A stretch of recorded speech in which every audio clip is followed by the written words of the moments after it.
Bonjour à tous, mesdames, messieurs, bienvenue à cette autre édition de votre débat dominical sur Canal 2 International, Canal Presse.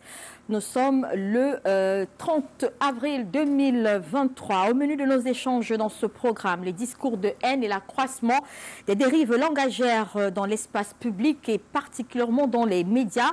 En fin de semaine dernière, dans un communiqué, la Commission des droits de l'homme mettait en garde contre ces dérives qui portent atteinte au vivre ensemble au Cameroun.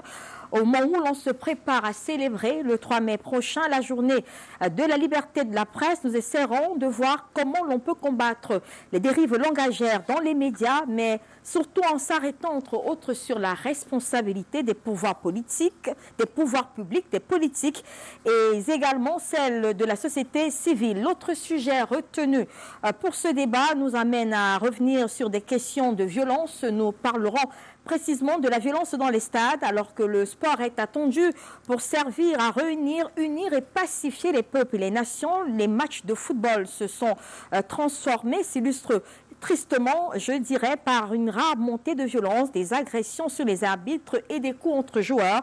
Comment comprendre le phénomène? Notons que la Fédération camerounaise de football, en ce qui la concerne, a réagi par des sanctions lourdes cette semaine, des sanctions très lourdes. On parle des amendes allant de 5 millions à 10 millions de francs CFA et des suspensions d'arbitres, de clubs, mais également des joueurs. Nous reviendrons donc sur ces cas de violence, quelles peuvent en être les causes et comment ramener la sérénité sur le terrain et revenir au fair play. On en parle tout à l'heure, mais avant cette courte transition, et nous revenons pour découvrir notre panel. À tout de suite.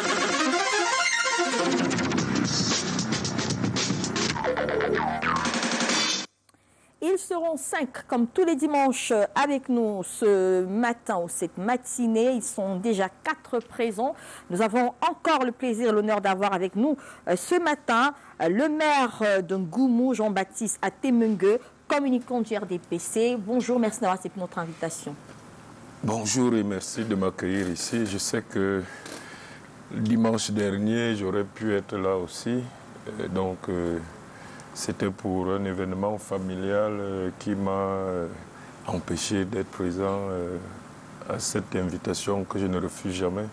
Donc, je profite d'ailleurs parce que, comme j'ai séjourné à Sansou, je profite pour saluer les populations du groupement Sanzou, ainsi que toutes celles du village Boukok.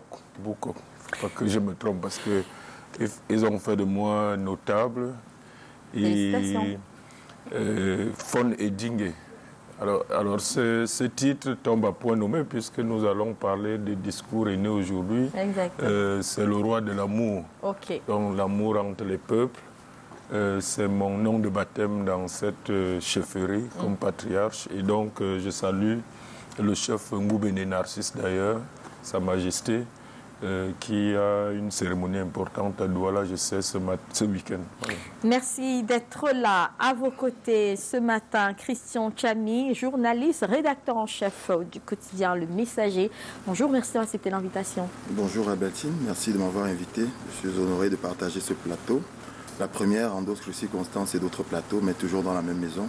Et c'est avec le même plaisir que j'accepte de partager les idées, changer les points de vue et les opinions pour l'avancée de la nation. Merci une fois de plus de m'avoir invité. Merci à vous d'être là. Et puis de l'autre côté de la table, nous avons un autre journaliste, Théophile Awana, journaliste, directeur de publication du journal Chrono, également chroniqueur sportif. Vous avez beaucoup de casquettes, je vais m'arrêter là. Merci d'avoir accepté notre invitation. Madame Issaka, c'est moi qui vous remercie. Je voudrais saluer tous les téléspectateurs de Canal 2 International. À votre suite, j'ajouterai que j'ai été cofondateur du comité citoyen pour le redressement du football camerounais en 2011 avec Roger Mila et Emmanuel Mvé, et avec principal soutien Samuel Eto'o, pour vous dire que ça fait près de 15 ans qu'on a voulu que ça se redresse. Donc nous avons commencé très tôt le combat. Tous ceux qui ont pris le temps en marche sachent que ça fait longtemps que nous y sommes. On parlera justement de sport dans cette édition. Et puis nous avons avec nous également ce dimanche M. Samuel Bilon, président du mouvement réformateur. Bon dimanche à vous, merci d'être là. Merci Madame Dutega et bonjour. Je voudrais évidemment, avec votre permission, saluer l'ensemble du panel et saluer les nombreux téléspectateurs qui nous suivent. C'est vrai que je ne suis pas habitué à... Je viens pour la première fois parce que je ne suis pas trop habitué des plateaux du dimanche, mais je pense que les sujets en débat en valent la peine. Je crois que la haine et la violence dans notre pays sont en train de prendre des proportions inquiétantes. Et je pense qu'il est temps que les hommes publics, en l'occurrence, prennent la parole pour que cette dérive-là s'arrête. Donc, merci une fois de plus. Et on espère que notre 5e invité nous rejoindra tout à l'heure, avant la fin de cette émission, le plus tôt possible. Sinon, nous commençons déjà par le tour de l'actualité de cette semaine dans le cadre de la revue de presse. C'est une signature de Titi Freeman. À tout de suite. Dominicalement vôtre. À la une de l'actualité cette semaine, le mouvement de protestation des consommateurs.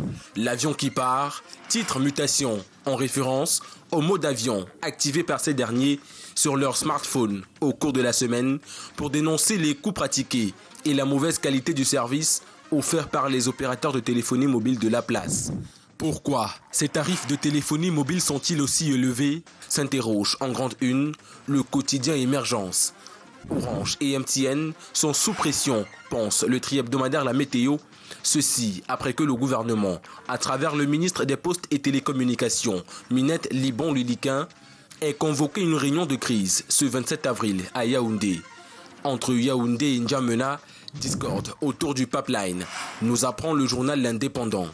Le Tchad a décidé le 20 avril dernier, en raison des différends persistants entre les deux pays, notamment autour de la question de la prétendue acquisition des actifs de l'ex-ESSO par la nébuleuse Savannah Energy, le Tchad a décidé le 20 avril dernier de rappeler son ambassadeur pour consultation, renseigne le billet hebdomadaire.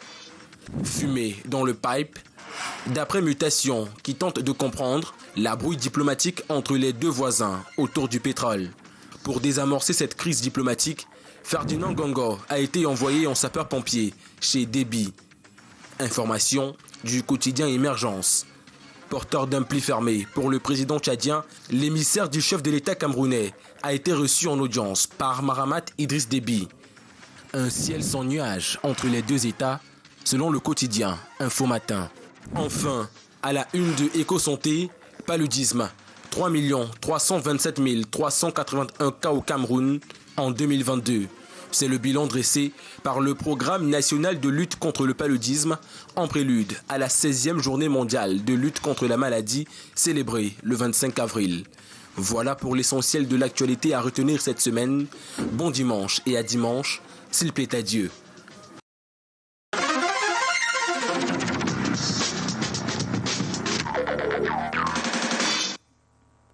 Et justement, avant de prendre les principales thématiques retenues pour cette édition de Canal Presse, je vous invite, cher monsieur, si vous voulez bien réagir sur quelques sujets d'actualité tout aussi importants enregistrés cette semaine. Déjà, cette évolution, on va le dire ainsi, dans les tensions entre N'Djamena et Yaoundé. Le président de la transition tchadienne, le général Mahamat, rappelons-le, Idriss Déby, a reçu en audience le secrétaire général de la présidence de la République, Ferdinand Gongo.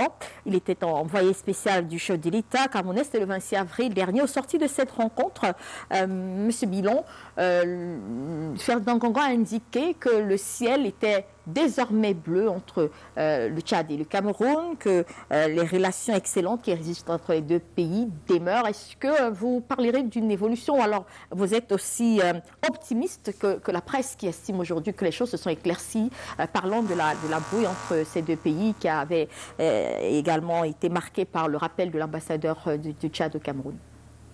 Bon, je relève que le SGPR a aussi dit à la sortie sur le perron, après l'audience qu'il a bien reçue avec le président du Tchad, il a dit qu'il avait un pli fermé et qu'il ne connaissait pas ce qui était dedans. Donc en réalité, c'est un peu contradictoire de dire après que il n'y avait plus de brouillard.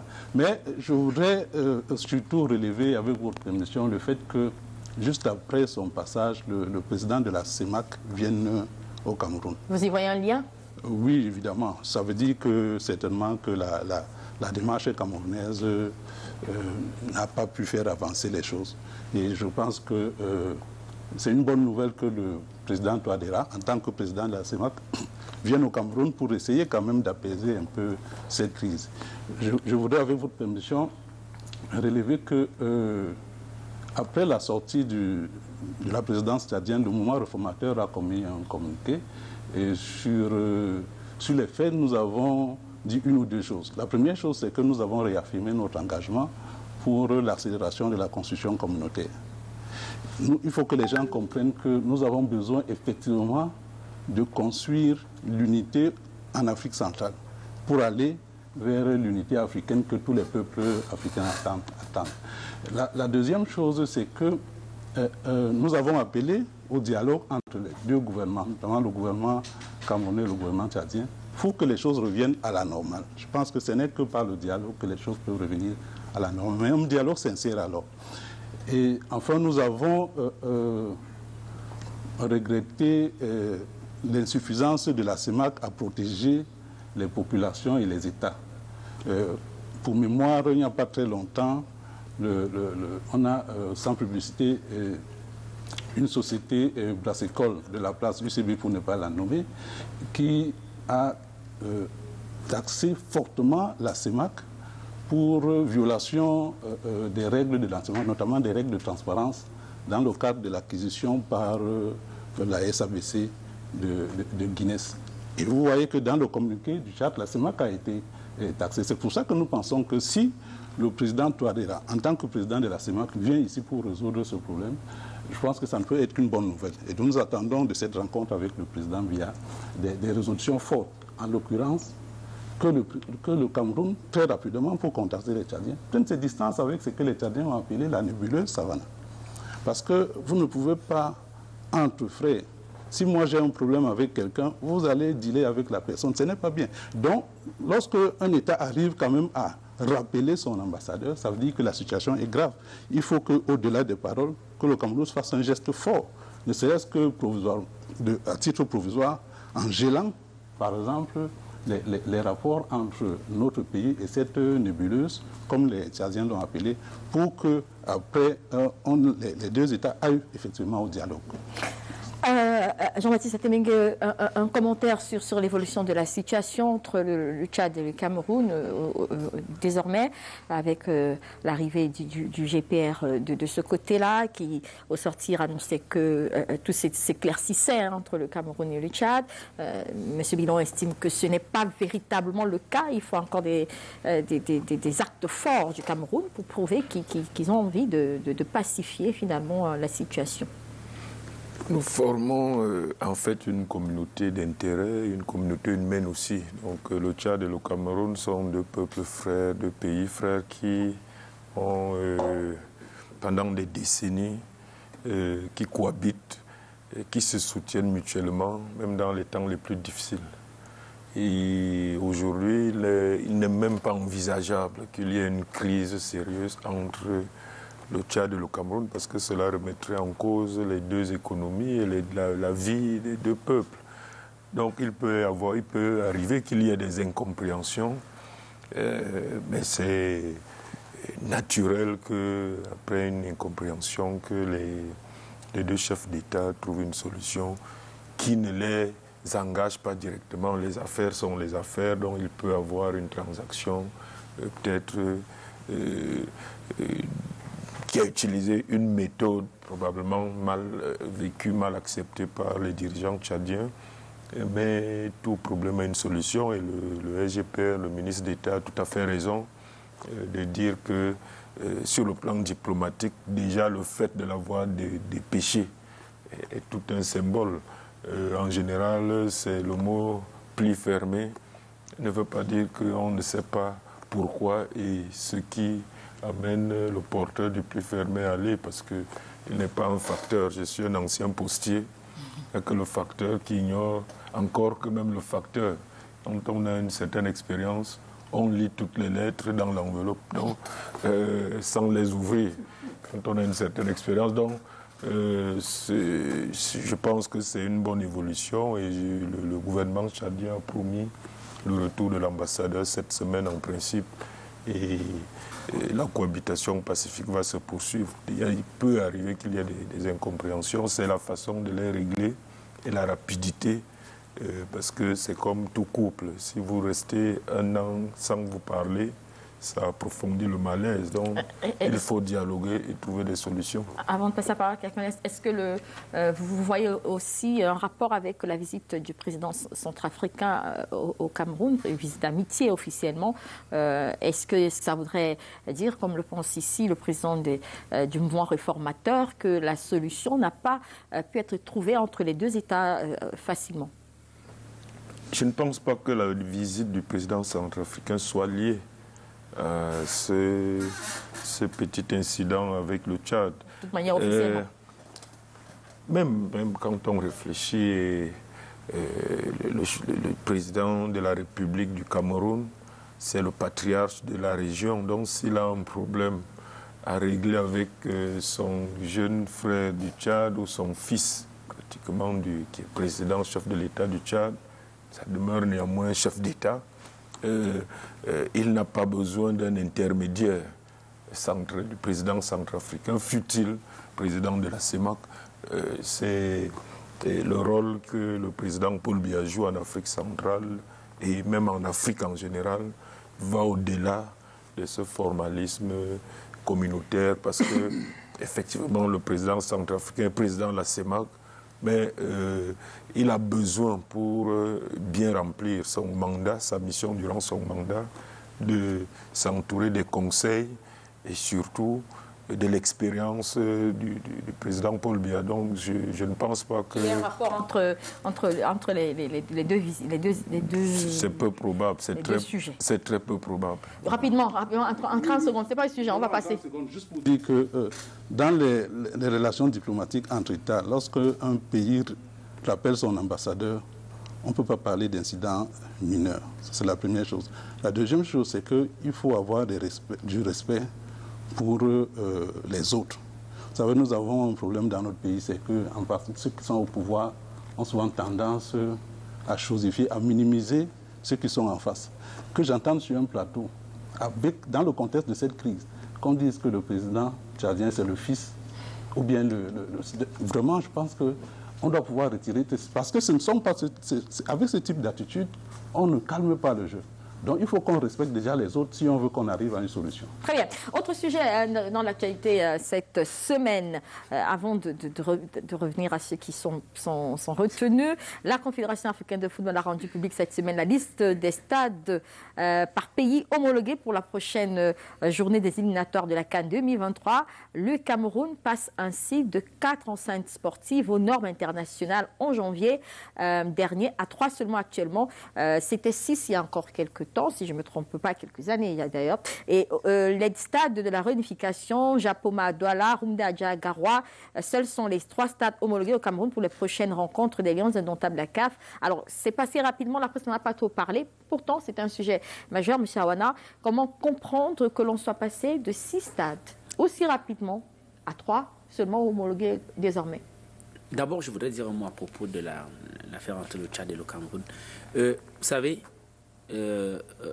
lorsqu'on parle du Tchad, c'est un pays frère.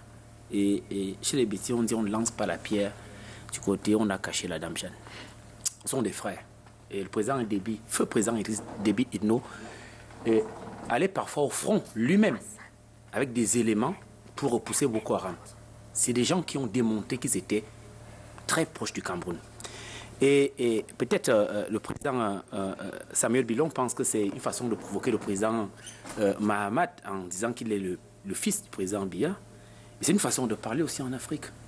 Il y a le côté visible et le côté invisible de la diplomatie. Le côté invisible, le président Biya peut bien appeler le président Mahamat et parler avec lui, et régler même avec lui. Mais il lui dit, mais du point de vue formel et visible, je vais vous envoyer quelqu'un. C'est du côté visible des choses. Donc je suis sûr que le président Biya l'a fait avant et il a essayé de jouer il y a un côté formel de la diplomatie. Il ne faut pas quand même passer dessus. Pas parce qu'il a parlé avec son petit frère au téléphone qu'il va dire voilà, c'est réglé. Non.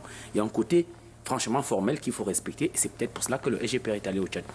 Maintenant, parlant des stades, on est parti de 7 pratiquement. Tous les stades ont été utilisés pendant la Coupe d'Afrique des Nations au Cameroun. Donc maintenant, on passe de... En janvier, on était à 5. On est à 4. On est maintenant à 3. Le problème, c'est que il faudrait quand même que les gens reconnaissent que la mise sur pied de la construction de ces infrastructures visait à donner quelque chose d'assez important à la jeunesse camerounaise. On n'en avait pas. C'est de lourds sacrifices qu'on a investis pour les construire. Lorsqu'on les construit, malheureusement, après, il faut l'après. Vous verrez qu'on a créé l'ONIES après. Les bâtiments étaient déjà sur pied et ils n'avaient pas de provision de maintenance. Lorsque vous regardez les charges que présente la CAF, c'est énorme, c'est des budgets énormes. Les vidéosurveillances, les toilettes des supporters, il y a tellement de choses qui doivent rester dans une maintenance continuelle. Vous verrez que depuis qu'on a joué au stade de Olembe, on n'a plus joué. Mais un stade tombe en désuétude avec 200 milliards investis, avant même d'avoir servi. Mais on aurait dû créer l'ONIES avant, pour que lorsque les bâtiments, les stades seront mis sur pied, on puisse maintenant les utiliser.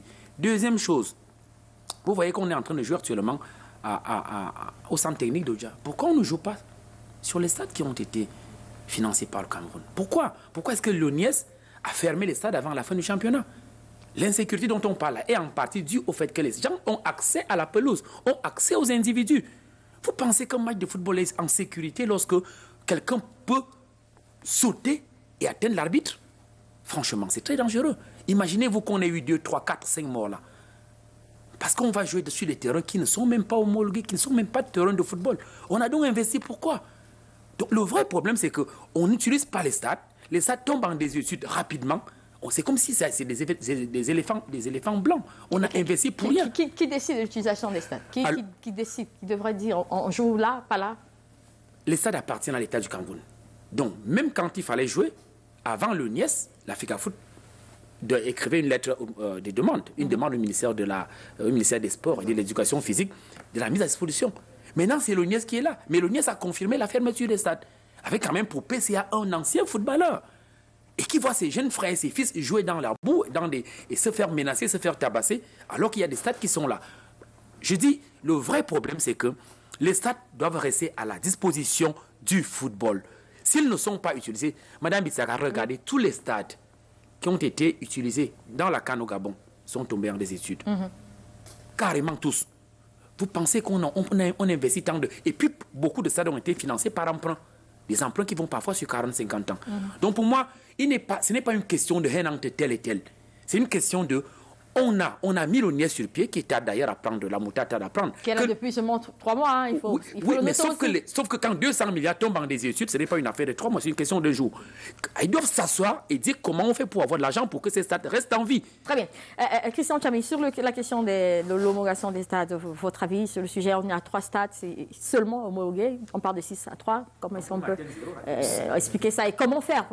C'est bien que dans votre propos liminaire, vous avez mentionné le fait que on va à reculons, c'est-à-dire qu'on est quitté de 6 stades homologués à 4. Vous avez parlé de janvier. Et aujourd'hui, en avril, on n'en a que 3. Et Awan a parfaitement raison lorsqu'il dénonce cette politique, pas du 2 poids 2 mesures, c'est-à-dire que cette politique de mettre la charrue avant les bœufs. Et nous, lorsqu'on avait tenté à l'approche, c'était une bonne nouvelle d'accueillir le football africain à travers sa plus belle et plus prestigieuse compétition sous nos terres. C'était bien d'accueillir la CAN, mais nous, on avait comme agité le spectre de ces éléphants blancs bien avant. C'est-à-dire que dire déjà qu'en termes de maintenance, nous serions dans l'impossibilité pratiquement à pouvoir gérer cette impossibilité. Et vous savez que le cahier de charge de la CAF, puisqu'on est inscrit dans la perspective de la campagne éliminatoire pour la prochaine CAN prévue en Côte d'Ivoire, il y a la volonté de la CAF à être pointilleux en ce qui concerne les stades. Et là où il y a une espèce de contraste, c'est que nous avons une moindre marge de manœuvre en termes de stade, peu importe des mises à disposition, et que ces stades, jadis, aient épousé les standards internationaux, le contraste se situe au niveau où le NIES s'est installé 3 mois plus tard, mais on va plutôt à reculons. Il y a aussi, avant de parler de maintenance, l'éléphant blanc qui est devenu une affaire d'État, le stade d'Olembe, on n'en sortira jamais. Vous savez que lorsque c'était 5 stades, Olembe n'en faisait pas partie. Lorsqu'on a revu à la baisse, non plus, il ne fait partie parce qu'on n'a pas fini.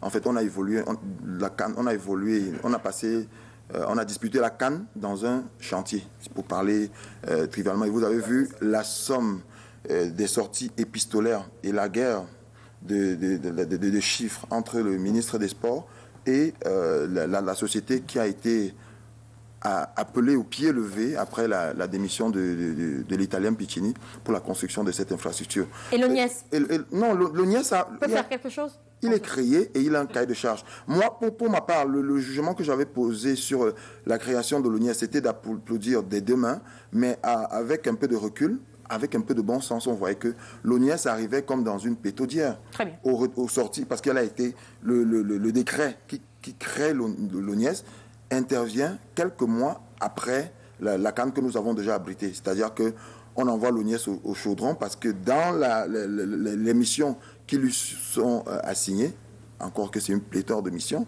il y a la maintenance. Nous mettons la maintenance là-dessus parce qu'on a le fait que l'histoire nous a appris, nous a enseigné, avec le Gabon, le cas que Awan apprenait tout à l'heure, que après la compétition, on a beau être au top, c'est-à-dire que être félicité, célébré pour avoir organisé une si belle compétition, mais à la suite, what next? Qu'est-ce qu'on fait de ces stades? Et le fait qu'on n'aille qu'à reculons, les plus grandes infrastructures, les gens se seraient attendus peut-être que Japoma en fasse partie. C'est le stade de la réunification. Vous allez parler de Rumde directement, mais vous savez que parmi toutes ces infrastructures, la plus imposante, la plus coûteuse, la plus onéreuse et la plus prestigieuse, c'était Olembe. Mais on a cette décision de la CAF de ne pas sélectionner également Olembe pour les raisons qui sont pour le moins évidentes, renforce l'idée selon laquelle nous avons passé le temps à bâtir des éléphants blancs. On va passer rapidement. Donc, vous êtes pessimiste sur la capacité de l'ONIES à répondre à ces Non, il y a une chose entre être capable d'assurer la maintenance et avoir sous la main de grosses infrastructures où il faudrait encore que pour l'instant, on ne sait pas quel est le budget de l'ONIES.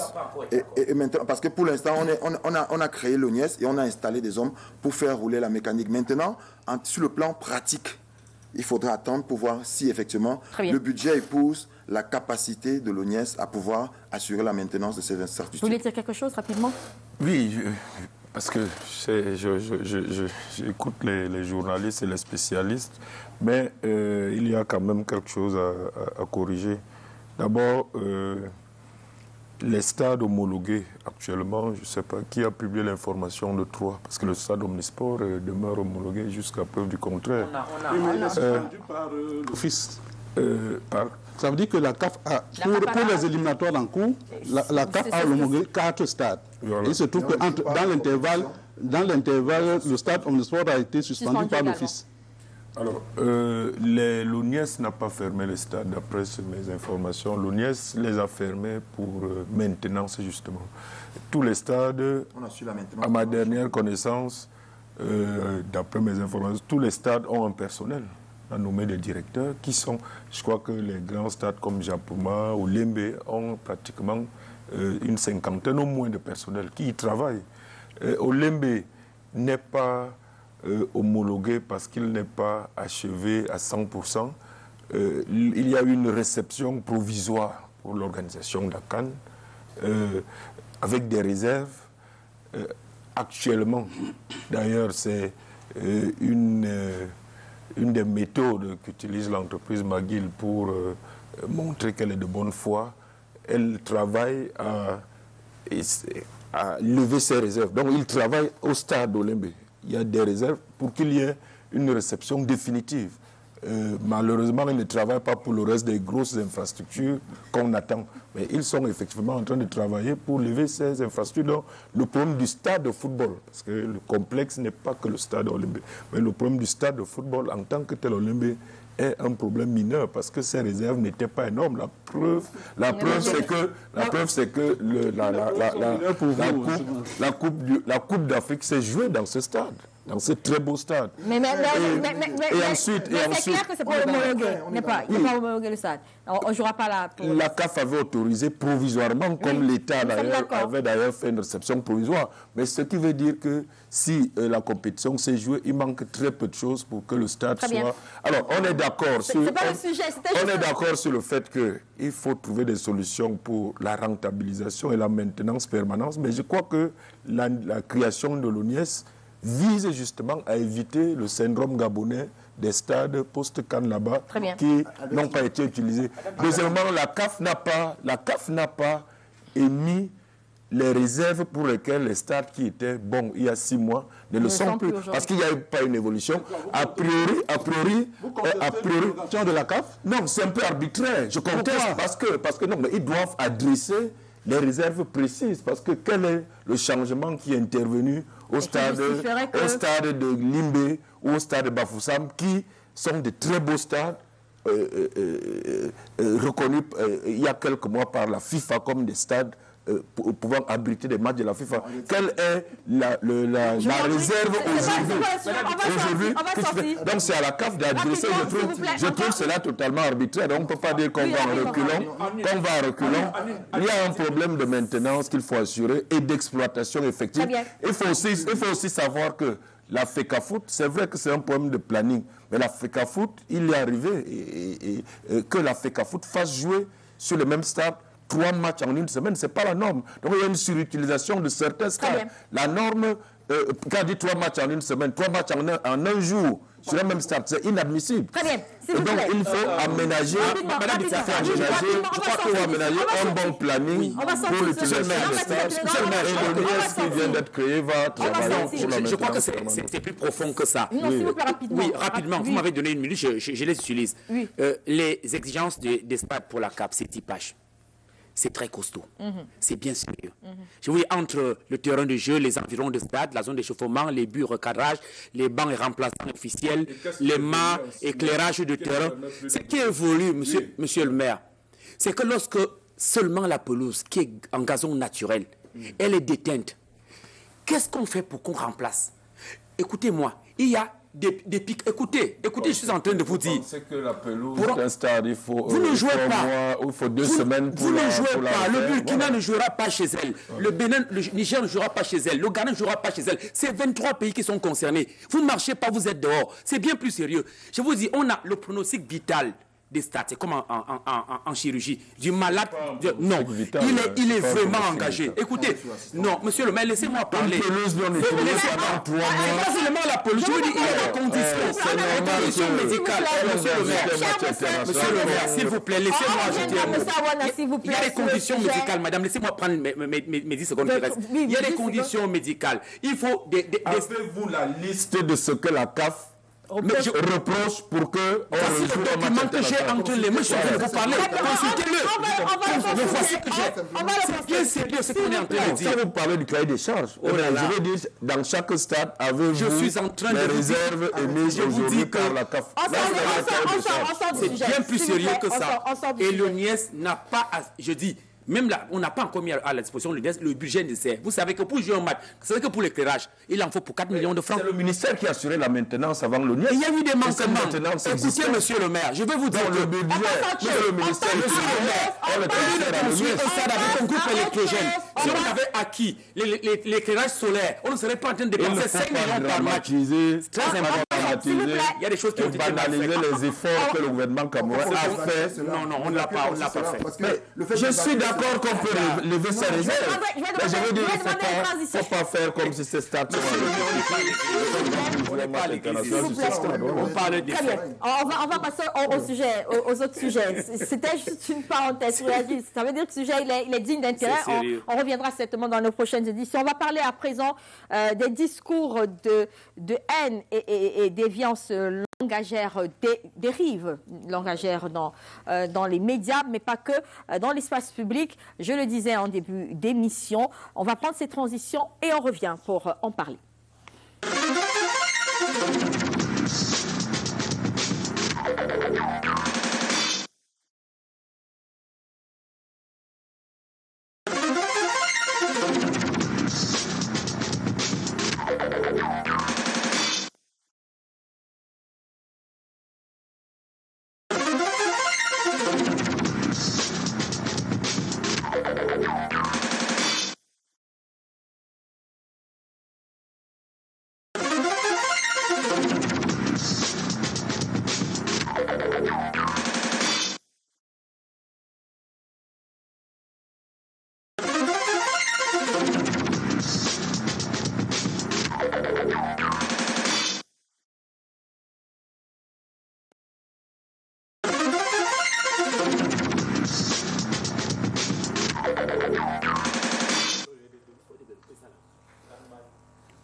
Retour sur le plateau de Canal Presse. Je parlais de ces discours de haine qui prennent de l'ampleur dans l'espace public et aussi dans les médias, alors qu'on se prépare à célébrer dans quelques jours la journée mondiale de la liberté de la presse. On s'intéresse aux dérives langagières sur l'espace public et précisément dans les médias. La Commission des droits de l'homme, en fin de semaine dernière, a opéré une sortie dans laquelle elle fustigeait des discours qui avaient été tenus par des universitaires et autres panélistes sur des télévisions. Déjà, au pif, monsieur le maire, est-ce que la sortie de la Commission des droits de l'homme, vous la comprenez? Il faut dire que les personnes qui ont été interpellées estiment qu'elles n'ont pas du tout tenu des propos déviants. Est-ce que vous comprenez cette sortie des droits de l'homme qui a fustigé cette sortie-là, ces sorties? Je crois qu'il faut que cette commission fasse son travail. On ne peut pas être juge et partie. Donc, lorsque nous tenons des propos, ça dépend de la perception. On peut penser soit même qu'on n'a pas tenu des propos blessants, mais il faut voir le sentiment qu'ont les autres. Mais néanmoins, il faut quand même noter une évolution positive. Une évolution très positive entre les années 90 et aujourd'hui. J'ai entré à l'université dans les années 90 et je me souviens encore de une des journaux et l'irresponsabilité totale à l'époque de nos médias dans un climat de retour du multipartisme où la tribalisation du débat est vraiment... il n'y avait aucune... On ne sentait pas la responsabilité qui est déjà quand même présente dans ce... Il y avait la censure, mais en réalité, la censure ne réglait pas le problème puisque ces messages haineux étaient diffusés. Moi, j'étais jeune étudiant, membre du club UNESCO. J'avais pris le soin à l'époque de collectionner un certain nombre de unes de journaux. Mais aujourd'hui, personne ne pourrait tolérer ça aujourd'hui, ce qui montre qu'il y a eu une évolution. Mais évolution ne veut pas dire que nous avons atteint le but. Non, il faut un travail permanent. Et je crois que la responsabilité, je sais que cette semaine, j'ai cru voir à la télévision qu'il y avait une formation au Mont-Fébé sur ce problème de vecteurs de discours par les médias. Donc, je crois qu'il faut maintenir le cap. Et les médias ont une responsabilité énorme en tant que vecteur et production même aussi des normes, parce que vous responsabilisez les hommes politiques, mais les médias font partie de la sphère politique entièrement, parce que ces médias, par moments, créent des événements et créent des normes. Vous savez quel rôle les médias ont joué dans nos États voisins, les radios, on appelle au Rwanda, Mille Collines. Vous savez quel rôle ces médias ont joué. Ils ont amplifié un certain nombre de phénomènes de déshumanisation. Or, les médias doivent jouer le rôle contraire dans une république raisonnable. Donc, je comprends tout à fait ces alertes qu'il ne faut jamais cesser, parce que même les vieilles républiques ont gardé des lignes rouges. Vous savez, des siècles sont passés, il y a eu des rechutes, même dans ces pays, 2 siècles après des révolutions démocratiques. Sinon, il n'y aurait jamais eu, en plein XXe siècle, le nazisme en Europe, qui a fait ce qu'il a fait. Et ces pays ont tiré les leçons, malgré l'ancienneté de la République, des révolutions démocratiques chez eux. Donc nous qui sommes de jeunes États, nous ne sommes qu'au début de la construction d'un État rationnel.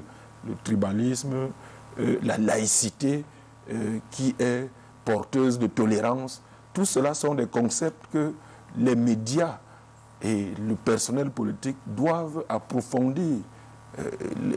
Quelle est la définition que nous donnons à la laïcité? Vous avez la première de l'intolérance et des haines au monde dans l'histoire de l'humanité. Ce sont les religions qui en sont porteuses.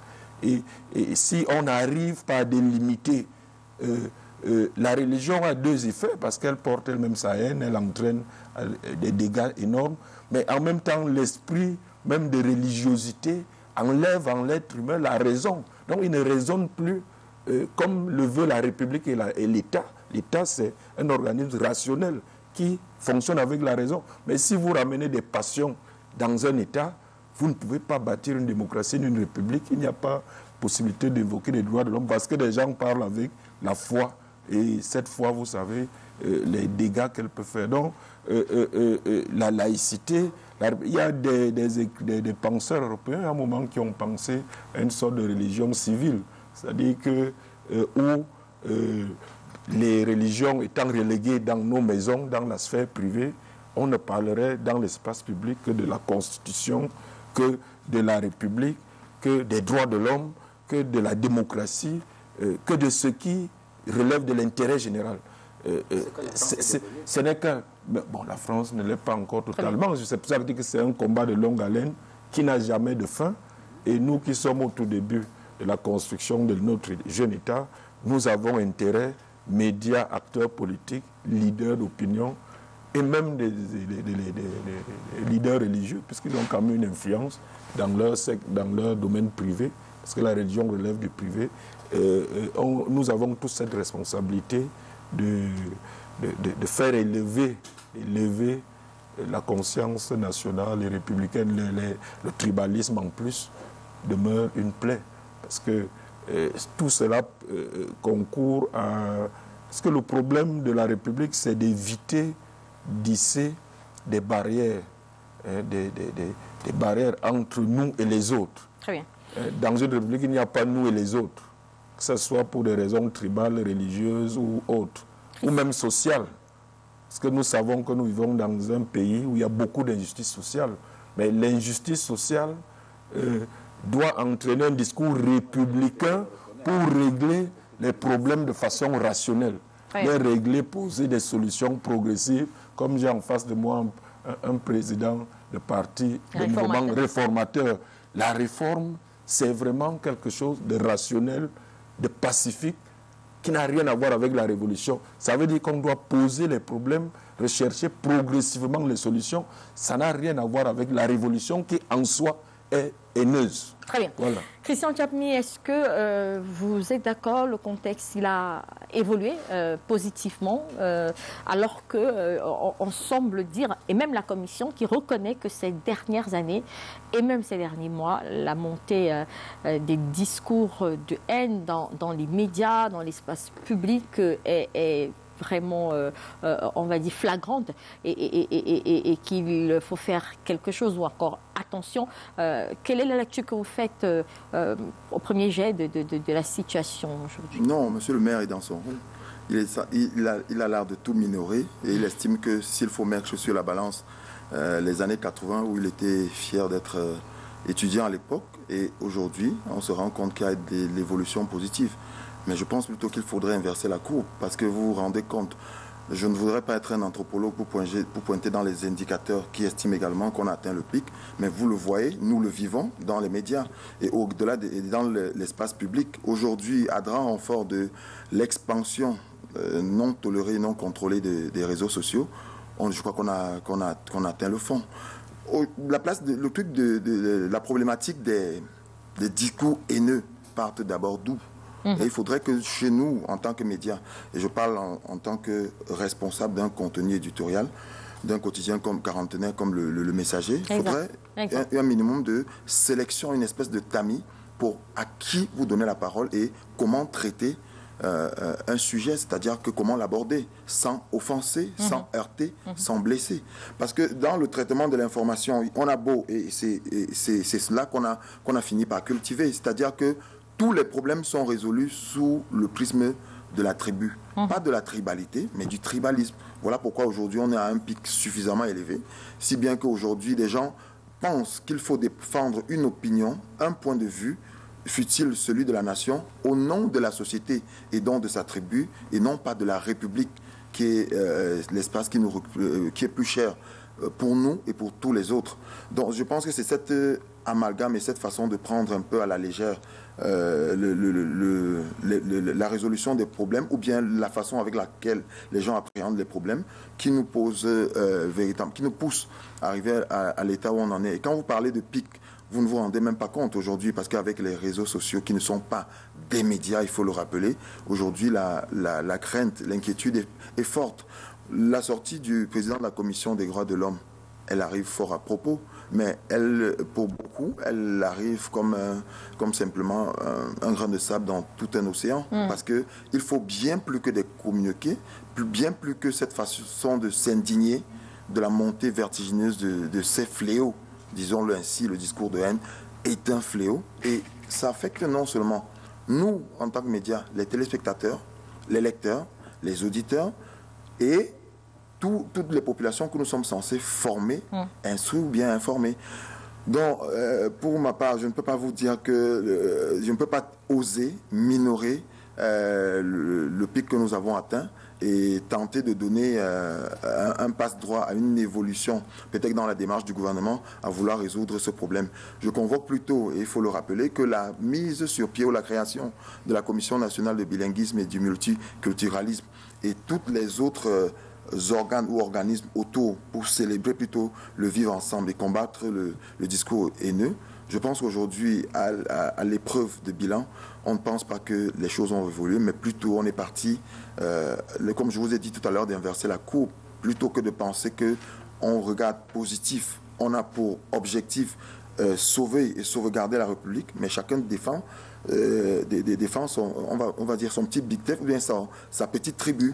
Autre chose, et c'est cela qui forme un peu une espèce de cocktail Molotov, c'est le fait que avec la crise foncière aujourd'hui, vous avez vu que les gens attaquent le problème non pas sur l'impuissance de l'État à pouvoir arbitrer, organiser ce qu'on opère aujourd'hui, parce que à grand renfort de prébende, l'État est devenu comme dans un hold-up et une mafia foncière.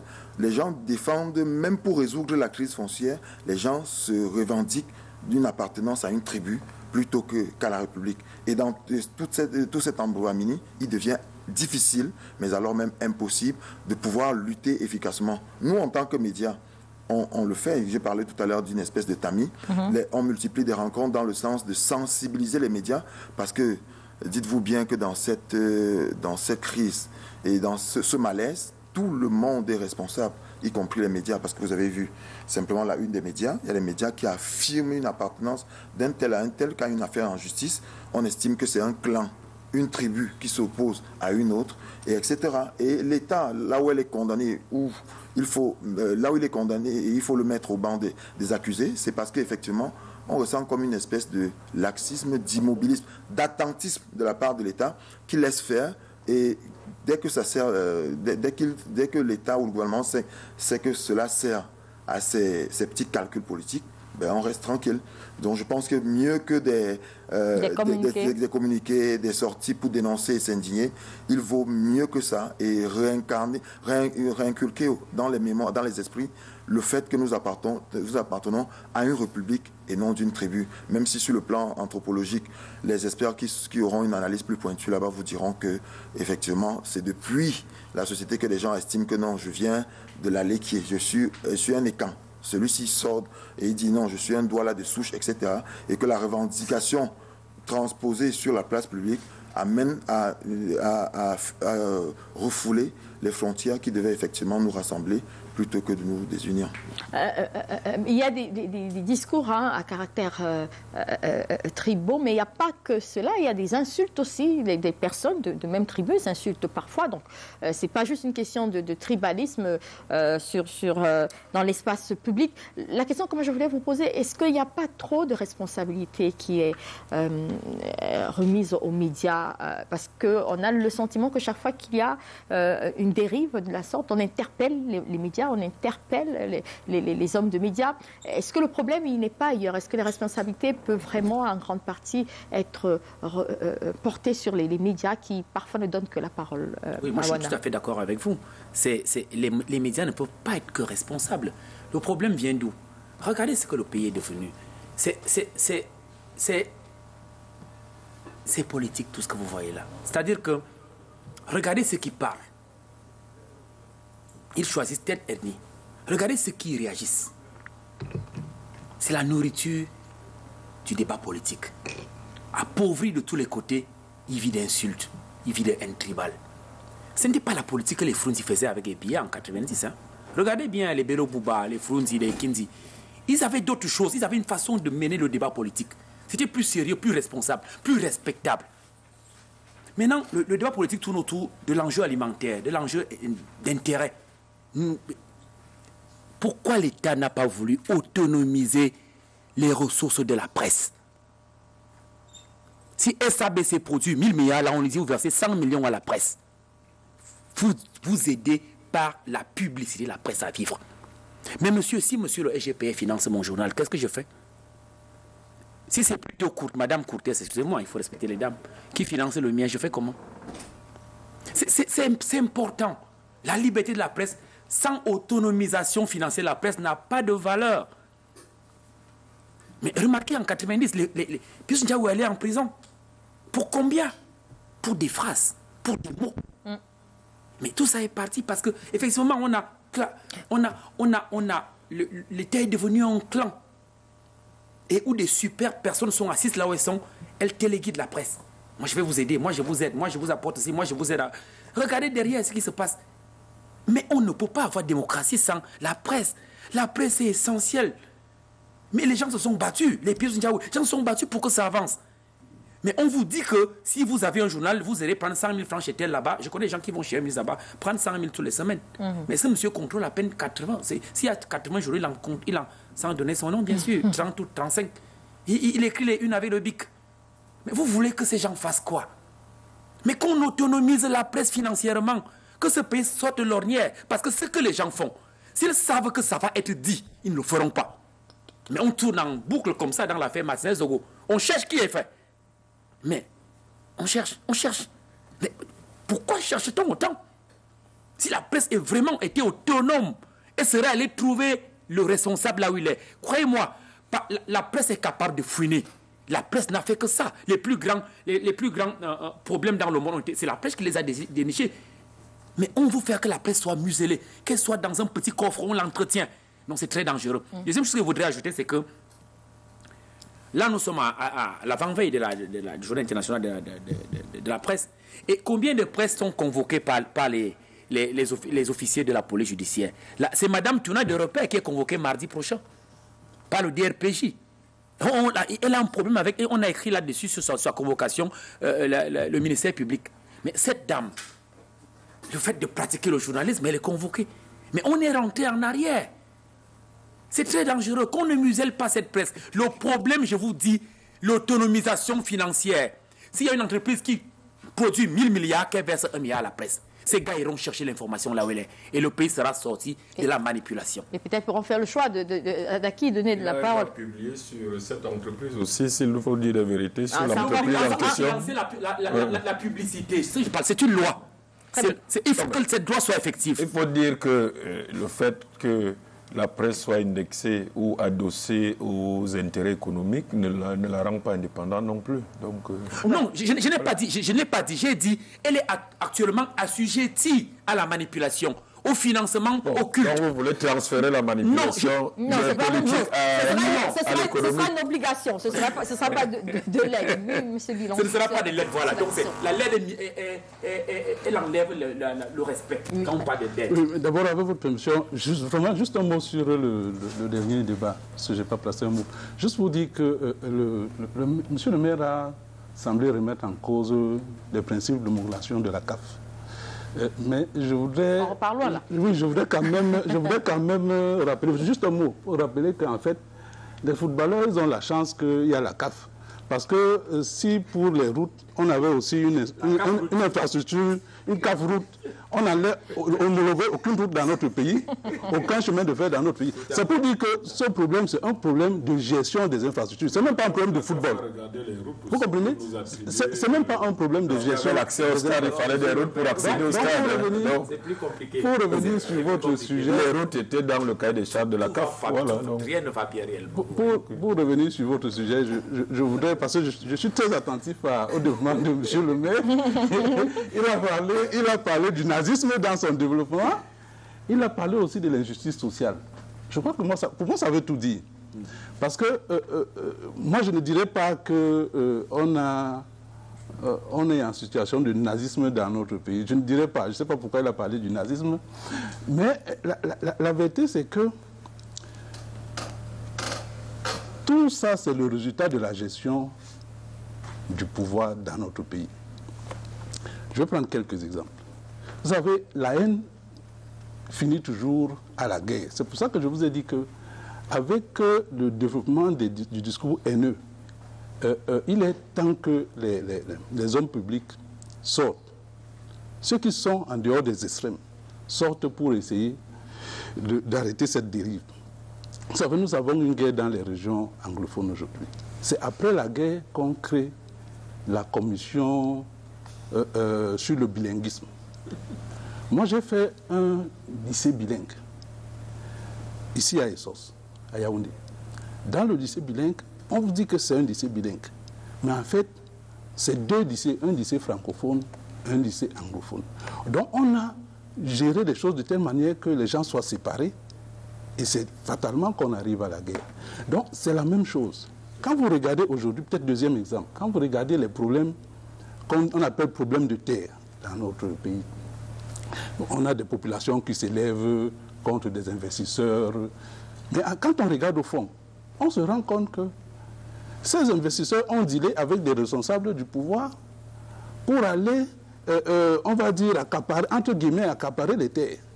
Donc on va s'en prendre aux pauvres investisseurs, ou bien on va faire une extension à sa tribu, en oubliant qu'en fait, c'est la gestion gouvernementale qui l'amène à accaparer, entre guillemets, les terres des gens. Soit dit en passant, on ne réquisitionne pas les terres pour aller construire des cités ailleurs et loger les gens. On réquisitionne les terres, on abandonne les gens. Donc après, des gens font des interprétations faciles. Comme je dis, c'est facile après de s'en prendre aux pauvres gars, et voilà, donc c'est ça. Et puis, l'autre exemple, c'est la situation de la démocratie dans notre pays. Il est évident que tous les manœuvres sont faites pour qu'il y ait un blocage démocratique. Après, les gens vont vers des solutions de facilité. Les gens n'ont peut-être pas la rigueur du moment. Les gens n'ont peut-être pas la rigueur que nous essayons d'avoir au mouvement réformateur pour dire que, quelles que soient les situations, il faut rester dans l'optique de la concorde nationale. Il faut rester dans l'optique de l'unité nationale. Lorsque certaines personnes se rendent compte que c'est bloqué et que vous utilisez tous les stratagèmes pour bloquer, pour conserver le pouvoir, eux aussi ils vont vers des solutions de facilité. C'est-à-dire, par exemple, des dérives de... Oui, mais c'est ça. C'est ça. Mais c'est ça. Parce qu'à la fin, vous avez parlé des médias. Les médias, c'est seulement le miroir. Moi, je ne peux pas accuser les médias. Encore que, comme le DP le disait, il y a un gros problème de soutien de la presse dans notre pays. Nous l'avons relevé plusieurs fois. On ne peut pas comprendre que dans un pays qui a, je ne sais pas moi, 500 médias, qu'on dise que l'aide à la presse, c'est 150 millions. Mais on fait ça sciemment. On fait ça sciemment pour tenir la presse et pouvoir l'instrumentaliser. Et donc c'est tout ça qui n'est pas bien. Donc, je dis, si on veut vraiment sortir de là, d'abord, je crois que le gouvernement a un rôle très important. Très important. Vous remarquerez que, par exemple, c'est dès qu'on a fait comprendre aux gens dans la Constitution qu'on pouvait avoir des Camerounais qui étaient allogènes, des Camerounais qui étaient autochtones. Ça a commencé là. Allogènes autochtones, 97. Parce qu'aujourd'hui, dès qu'il y a un problème, On va dire que non, ce sont les autochtones, ce sont les allogènes. Donc on divise, on fait tout pour diviser les Camerounais. Et ça, ce n'est pas bien. Donc le discours que nous pouvons avoir, c'est de dire à nos concitoyens que, quelles que soient les difficultés, il faut qu'ils sachent que cette dérive-là, elle va nous amener à la ruine. Donc il faut rester dans le sens de l'unité et de la concorde nationale qui a malheureusement été abandonnée par ceux qui sont en responsabilité aujourd'hui. Première clochardisation de la presse, Jean-Baptiste Attelingue, mais également, Théophile Awona évoquait également ces politiques, c'est un manque d'arguments qui n'utilisent qu'aujourd'hui cette dérive langagière pour se faire entendre parce qu'il n'y a pas vraiment de proposition. Mais est-ce que sur le point de la clochardisation de la presse, vous êtes d'accord, une presse qui n'a pas de moyens, qui n'a pas d'économie, il faut s'attendre à tout, à ce qu'elle donne la parole à qui finance, à qui peut apporter quelque chose? Je pense qu'il faut mieux organiser le financement de la presse. Nous sommes d'accord. Si effectivement ce qui est appelé aide à la presse paraît minable, l'aide officielle, ça ne paraît pas. 150 millions pour 300 oui, millions. Vous comprenez bien que ça ne paraît pas. Oui, ça paraît minable pour nous tous. Oui. Donc si c'est minable, il n'en demeure pas moins que tous les départements ministériels, toutes les entreprises privées et publiques ont un gros budget annuel pour la communication et par la presse. Alors, et cet argent sort des caisses de l'État pour ce qui est du secteur public. Sauf que cela est fait, sont les Celcom avec qui vous travaillez tous les jours. C'est l'argent de l'État à chaque événement. Donc, au lieu de faire cela ainsi, et je ne pense pas que ce soit là... C'est une proposition. Oui, c'est pour ça que au lieu que ça soit fait ici, on pourrait mettre tout ça dans une cagnotte. Voilà. Et je suis sûr que l'État au Cameroun, aujourd'hui, sort plusieurs milliards officiellement par les cellules de communication et tout ça, pour que la presse fonctionne. Mais il faudrait mieux organiser cela pour que ça ne soit plus d'abord au service des intérêts individuels. Oui. Parce que les ministres et les DG et autres, les discours de haine ne les concernent pas, parce que je ne pense pas qu'ils influencent pour sauvegarder leurs avantages, leurs privilèges ou leur pouvoir. Mais ce n'est pas pour des haines religieuses ou tribales ou tout ça. Sauf que les personnes par lesquelles passent peuvent utiliser les discours de haine pour sauvegarder leurs intérêts. Parce que le ministre lui-même ne parle pas. Il donne non, c'est peut-être informel dans ce cas, mais a priori ce n'est pas leur objectif. A priori, ce n'est pas leur objectif. Et c'est pour ça que moi, je voudrais relever le niveau de la responsabilité de la presse, parce que les messages tribaux, je ne suis pas sûr que lorsque certaines presses en sont les vecteurs, que ce soit au prix de quelque chose.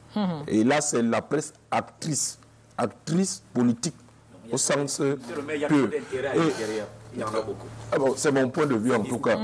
Mais par contre, lorsqu'il y a des manipulations pour conserver un poste ou un pouvoir ou montrer qu'on travaille plus à titre personnel, nous on a ce problème au RDPC. Je suis communicant du RDPC, mais l'équipe de communication du RDPC a très peu de moyens.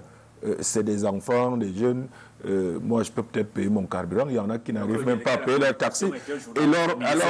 Alors que c'est le gouvernement, tous les ministres sont membres du gouvernement et que chacun de ces ministres dépense des centaines de millions par an pour sa communication individuelle. Mais ils mettent très peu pour la cagnotte, par exemple, de communication du parti même, qui est le leur. Ce qui n'est pas déjà un fonctionnement normal d'un parti politique de la part de ces ministres. Non, c'est pour vous dire qu'ils mettent cet argent au service de leur promotion individuelle et pour qu'ils se maintiennent là où ils sont ou qu'ils gardent leurs privilèges. Ce n'est pas forcément pour promouvoir la haine ni pour l'intérêt général du parti qui les a investis, en tout cas, auquel ils disent appartenir. Votre parti. Bon. Vous allez venir au mouvement mais je voudrais surtout insister sur ce que le président du mouvement réformateur disait. Pourquoi j'ai associé nazisme et injustice sociale? Parce que le nazisme est né justement d'un sentiment d'injustice sociale. En général, lorsqu'il y a beaucoup d'injustice sociale, C'est le cas au Cameroun, moi, donc je sors un peu de la haine tribale au sens primaire du terme. Mais lorsqu'il y a beaucoup d'injustice sociale, il est très facile pour des gens qui n'ont rien à voir avec la République, la démocratie, de venir, d'utiliser la démocratie pour installer des systèmes et des idées totalitaires au nom de la justice sociale. Or, on sait très bien que ces révolutions ne sont jamais une solution pour qu'il n'y ait plus de justice. Ça n'a jamais été dans le cas, dans la plupart des cas, 99% des cas dans l'histoire. Lorsque ces révolutions ont réellement apporté la justice sociale, immédiatement, d'abord, c'est impossible. Ce n'est pas possible. Et même lorsque ces révolutions ont apporté une justice sociale progressivement, c'est pas forcément à cause de la révolution en elle-même, c'est pour d'autres raisons. C'est pour ça que je dis le mouvement réformateur est aux côtés du RDPC dans cette approche de la recherche des solutions. Deuxièmement, quand je dis injustice sociale, nous sommes parfaitement d'accord que cela entraîne la nécessité de réformer. Réformer, on parle de haine. La haine vient du fait que, même de façon inconsciente, lorsqu'on voit qu'une petite minorité qui se sont engagés pour servir l'État se retrouvent milliardaires, ceux qui attendent tout de l'État ne peuvent pas ne pas cultiver en eux une haine. C'est pas possible. Non, mais c'est une réalité. Moi, je suis sur le terrain, je suis un vieux militant. Ce n'est pas, c'est pas une minorité des RPC, c'est un problème camerounais. Moi, je dépolitise ce problème. Tous nos compatriotes qui entrent... Vous ne le dépolitisez pas. C'est pour ça que j'ai attiré cette attention-là. Quand vous parlez du nazisme, le nazisme, c'est une politique bien pensée d'éradication raciale. Donc, ça veut dire que la situation que nous sommes... C'est ce que le maire n'a pas dit. Si vous faites allusion au racisme, ça veut dire... C'est vraiment lié à la haine contre les Juifs. C'est dans votre subconscient raciale. Oui, je suis d'accord. Ça veut dire que comme il n'y a pas un débat soutenu, on se dépose sur un peuple qui, lui, avance. Et on dit on finit par vouloir l'éradiquer. Je suis d'accord, mais vous voyez le couloir le couloir que le nazisme a suivi, qui a abouti à l'Holocauste et à la création de la notion de crime contre l'humanité. Vous voyez que le même couloir est utilisé par d'autres pour aboutir. Monsieur le maire, quand on commence à au Rwanda, il n'y avait pas de juifs. Mais on a assisté à un crime contre l'humanité. Monsieur le maire, lorsqu'on commence à séparer en Côte d'Ivoire, partout, même ici à côté de nous, au Congo-Brazzaville, on a évoqué la notion de crime contre l'humanité parce que la haine entre des entités, là c'est tribal, appartenant à un même État, aboutit à une décision d'extermination, d'élimination, de déshumanisation complète, d'enlever même la nécessité d'exister de toute une frange de cet État. Et il n'y a pas que le nazisme qui l'a fait pour les juifs, les francs-maçons et tout le reste, et les tziganes et tout ça en Europe.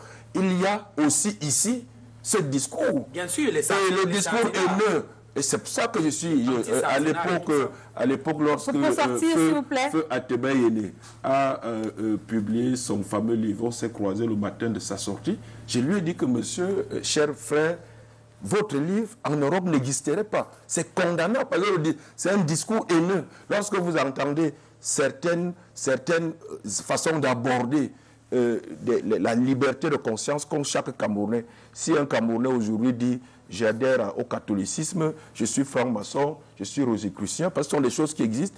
Les discours que certains ont sont les mêmes discours que le nazi employait vis-à-vis de cette liberté de croyance et de conscience de certaines personnes. Et donc, ici, nous le tolérons encore. C'est pour ça que je parlais de religion, de l'esprit de religiosité tout à l'heure. La religiosité en soi entraîne forcément à la haine, en tout cas à la possibilité d'un discours haineux ou de comportement haineux. Christian Tchami, et donc les discours de haine ou alors les dérives sur l'espace public, les dérives langagières sont également intimement liées à ce que Théophile a appelé, M.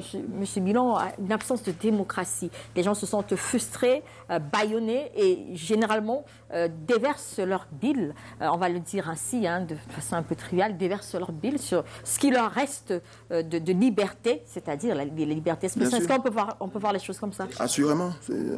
Effectivement, c'est de ça qu'il s'agit. Et dans la perspective de l'analyse qu'on le fait, du moins sur le plan médiatique, de ces discours de haine, on parle là d'un discours qui a atteint un pic. C'est une dérive, il faut le dire. Tout à l'heure, je parlais de malaise. Si vous mettez cela sur une même balance, c'est-à-dire que l'évolution du discours de haine, au point où c'est devenu catastrophique, mettez également de l'autre côté la démocratie.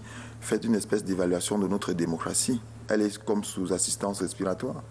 Donc, si on part simplement de ces 5 ou ces 10 dernières années, on a eu peut-être des indicateurs qui montraient peut-être que des organismes internationaux qui voulaient noter le Cameroun sur le plan de l'évolution de la démocratie avec la corruption qui continue de gangréner notre société.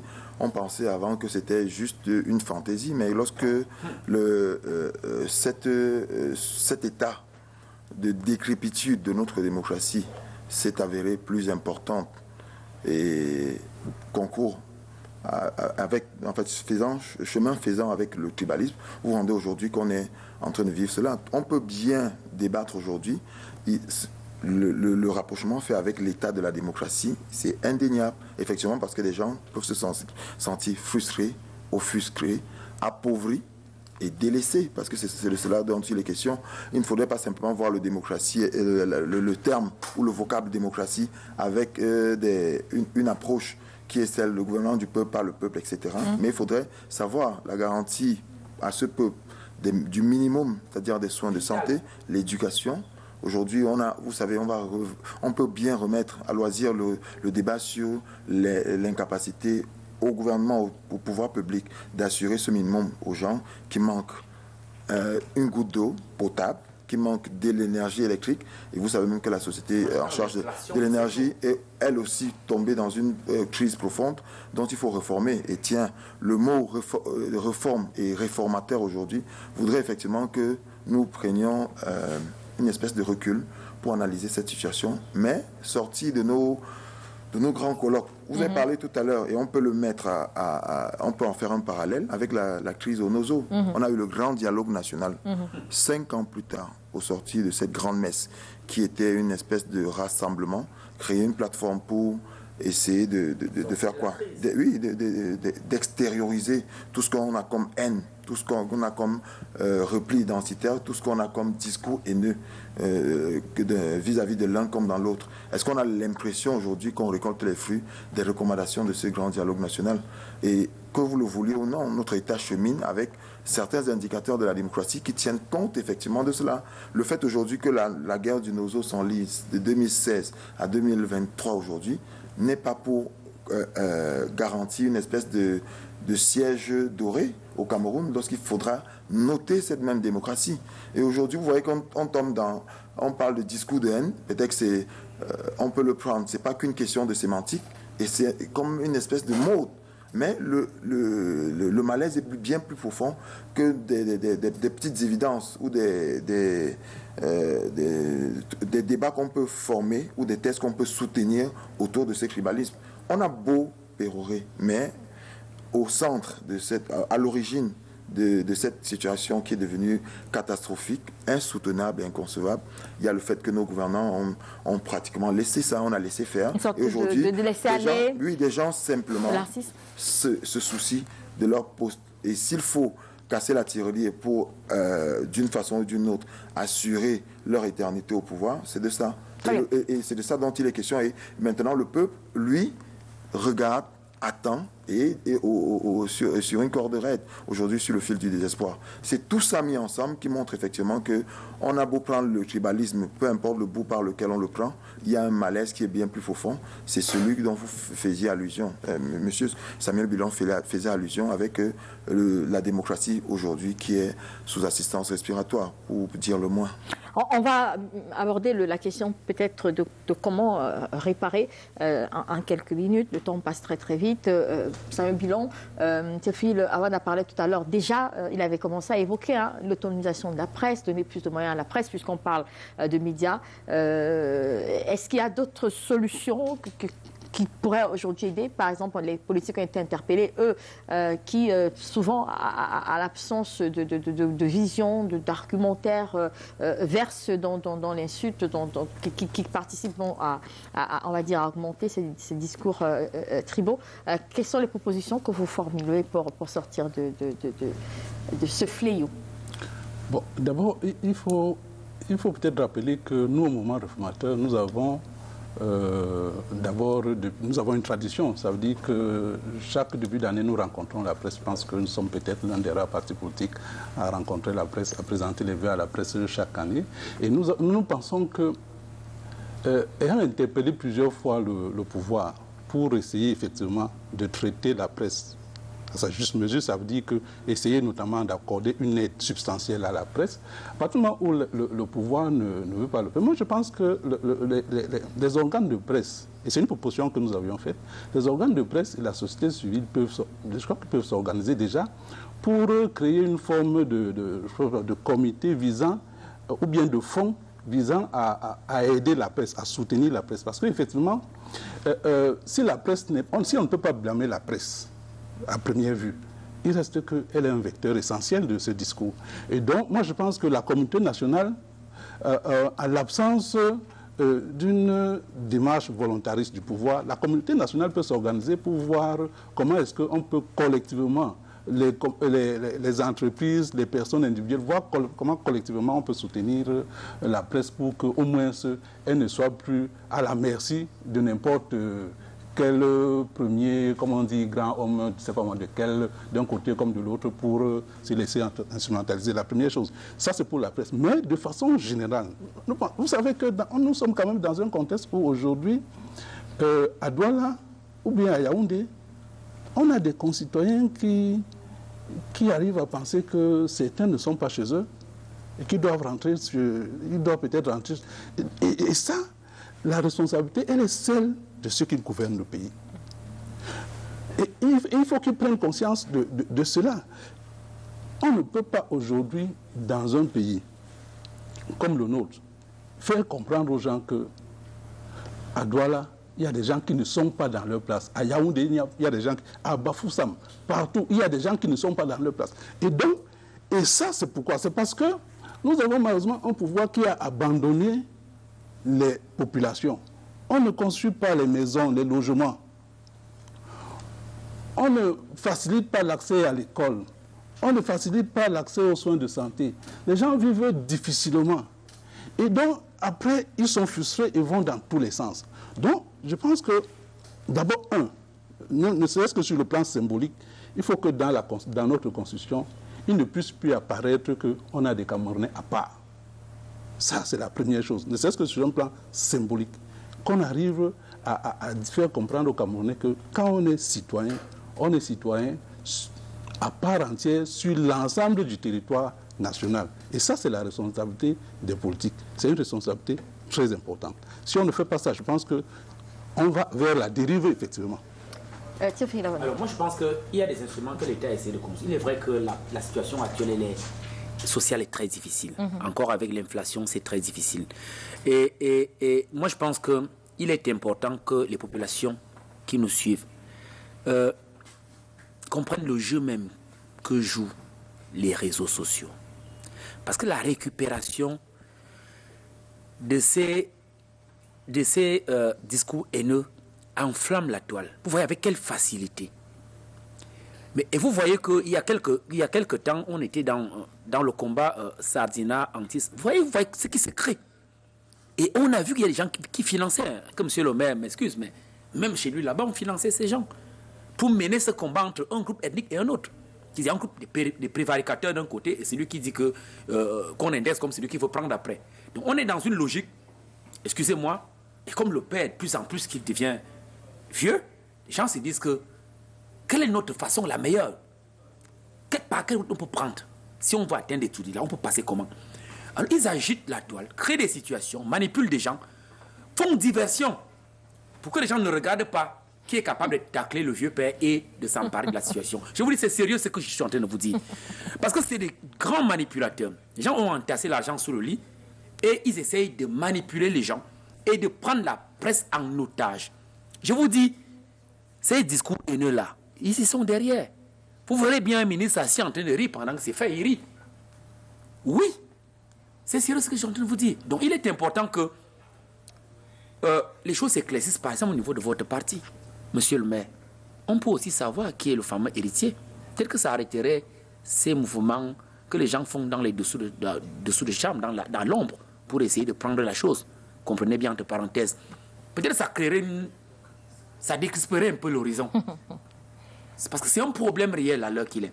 Le deuxième problème, c'est, et moi je l'ai dit, il faut une autonomie financière à la presse. Franchement, la publicité, de l'argent sort pour rien. Rendons la presse libre si nous voulons un pays libre. C'est très important. Oui, en quelques mots aussi. Je pense que le raisonnement qui a été fait, d'ailleurs que les autres membres du panel ici l'ont rappelé fort à propos, c'est que le sujet, il devient politique. On le politise et cette politisation de la chose profite à bien d'égards à ceux qui nous gouvernent. Et aujourd'hui, que vous parlez de la démocratie qui se meurt, que vous parlez du tribalisme qui a atteint un pic, qui devient très inquiétant au sein de notre société, vous voyez que vous allez directement penser, ne pas faire le parallèle ou ne pas faire une juxtaposition avec le fait que nous vivions des batailles souterraines pour la succession, à l'orée du grand soir, pour reprendre certains politiques. Je pense que si vous ne faites pas s'il n'y a pas cette comparaison, ou si l'analyse n'est pas poussée jusqu'à ce niveau, on ne pourrait pas comprendre, parce que vous vous dites bien que, est-ce que ceux qui veulent, en 2025, c'est la date retenue pour la prochaine élection présidentielle, disons les choses comme elles sont, est-ce que ceux qui veulent prendre le pouvoir sont sûrs de ce que c'est de la République, c'est la République qu'ils veulent défendre, ou alors c'est la continuité ou le prolongement d'une politique tribale?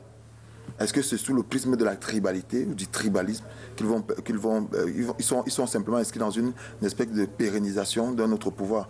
Il faut s'interroger aussi dans ce sens, parce que le prenant au petit niveau, c'est-à-dire des populations, du peuple qui souffre, qui attend, qui espère, et qui chaque jour, vous voyez, aujourd'hui on a parlé de vie chère, on ne donne pas l'impression que ce paramètre n'est pas pris en ligne de compte. Il faut associer tout cela pour effectivement comprendre que le plus important, c'est parce qu'on est à l'orée du grand soir et que des gens sont dans des batailles souterraines qui aujourd'hui se servent de la fibre tribale comme pour l'agiter comme le spectre, pour revendiquer une espèce de pouvoir, une ambition de briguer le poste lorsque l'instant se présentera. Monsieur le maire, pour terminer. Alors, le journaliste Christian, il est très fin. Mais c'est justement cette finesse, c'est déjà une bonne évolution par rapport à 90. Comme moi, j'étais étudiant en Canada, donc je sais ce qui se passait. Mais l'ambiguïté qu'on crée autour du tribalisme d'État est déjà en soi une façon de cultiver la haine tribale, parce que on fait d'un pouvoir républicain un pouvoir tribal. Voilà.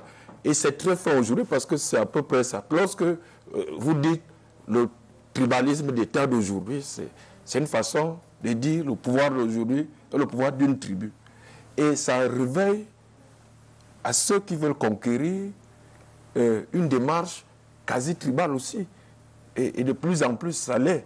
Et donc, c'est pour ça que je dis, mais au-delà même de ça, le problème de fond, j'insiste, parce qu'il a bien allié sentiment d'abandon des populations, donc d'injustice sociale que je disais tout à l'heure, ça amène au même résultat, c'est-à-dire le fait que des gens, vous les journalistes, vous traduisez les espoirs ou les ambitions politiques des uns et des autres, qui effectivement, je suis parfaitement d'accord, n'ont rien à voir avec la République, pas seulement pour des raisons tribales, parce que le pouvoir est d'abord pouvoir de distribution de richesses ou d'accaparation de richesses. Lorsque vous voyez le fonctionnement de ceux qu'on attend être des hommes d'État aujourd'hui et qui ne le sont pas toujours, c'est dès lors que vous voyez un haut fonctionnaire ou un serviteur de l'État, j'ai dit tout à l'heure, devenir milliardaire ou multimilliardaire, il n'est plus dans l'approche patriotique ni républicaine. Et si celui-là a des ambitions politiques et que les médias l'accompagnent, les médias jouent à un jeu de culture de la haine, parce que, et c'est ça le dilemme de nos jeunes États aujourd'hui. Quelle est la définition que nous avons du patriotisme? Le patriotisme qui peut donc régler à la fois le problème tribal, le problème de cupidité, de détournement des fonds publics. Parce que lorsqu'on détourne seul 1 milliard, on n'est pas patriote. On ne peut pas être patriote. On est anti-patriote. On n'est pas républicain. Donc, comment faire pour que le patriotisme et la République reviennent, qu'on se détache de nos instincts primitifs, tribalisme, cupidité, volonté, soif de pouvoir pour le pouvoir. C'est un processus qui est très long. Donc, le niveau de développement de notre État. Très bien. Non, mais je suis réaliste. S'il vous plaît. Je suis réaliste. Donc, il risque de continuer après 2025. Non, le problème n'est pas 2025. C'est ça qu'il faut pas personnaliser. 2025. Rapidement. Je pense qu'il faut prendre du recul et s'interroger en réformateur. Et moi qui suis le maire, je ne peux pas vous dire que la réforme maire d'aujourd'hui, que beaucoup de Camerounais attendent, parce que quand on dit démocratie, quand on a dit on va décentraliser, c'est pour que la démocratie s'approfondisse.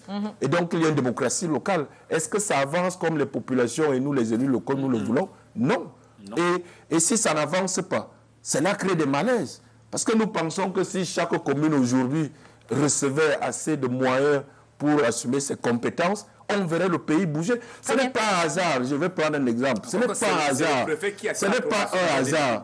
Ce n'est pas un hasard si l'Éthiopie qui était affamée il y a 40 ans, malgré les problèmes politiques aujourd'hui, ce n'est pas un hasard si ce pays a aussi rapidement bougé.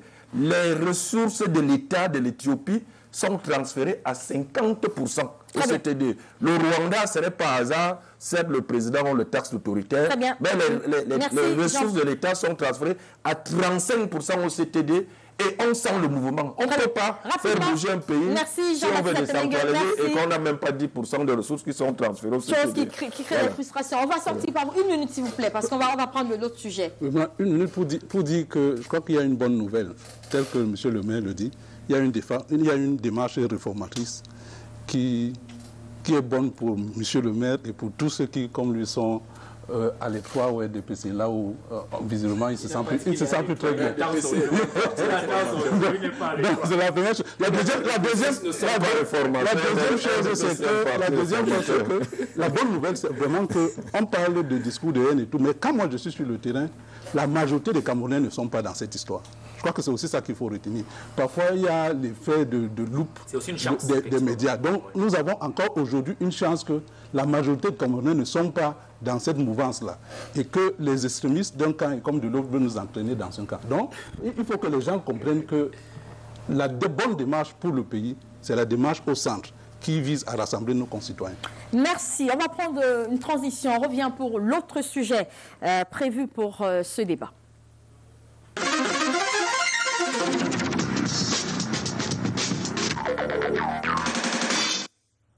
La violence a fait son nid dans les stades au Cameroun, stade Renard Renaissance et en Élitoine, Unisport Victoria United et très récemment mercredi à l'issue de la rencontre de l'avant-dernière journée de l'élite Tout Lausanne Rangers de Bafoot. Les arbitres ont été, ou l'arbitre central de la rencontre a été complètement honesté par le public en furie qui lui reprochait d'avoir influencé la rencontre. Qu'est-ce qui peut expliquer la montée ou la récurrence de telles scènes ignobles dans nos stades? Ce sera l'objet de notre deuxième sujet. Ce n'est pas la première fois, Théophile Aouana, qu'on assiste à des violences dans les stades. Ça devient même récurrent. Premier jet, comment est-ce qu'on peut expliquer cette montée de la violence, un public qui s'attaque à un arbitre? Comment comprendre ce qui se passait ces derniers temps? Alors là, c'est la question que tout le monde se pose.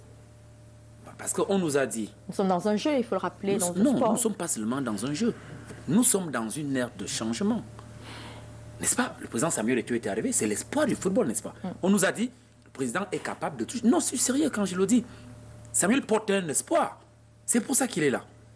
Je suis surpris maintenant qu'au moment où les bagarres des adultes finissent à la fédération, c'est les jeunes qui commencent les bagarres sur le terrain. Mais ils demandaient qu'ils voulaient jouer. Que Samuel doit apporter le jeu, mais Samuel leur a apporté le jeu. Pourquoi il bagarre? On joue Elite One, on joue Elite 2, on joue au Corpo, on joue au football jeune. Et bientôt, il y a apparemment une coupe régionale pour les jeunes. Mais tournoi de la jeunesse. Pourquoi est-ce qu'on bagarre maintenant sous Samuel?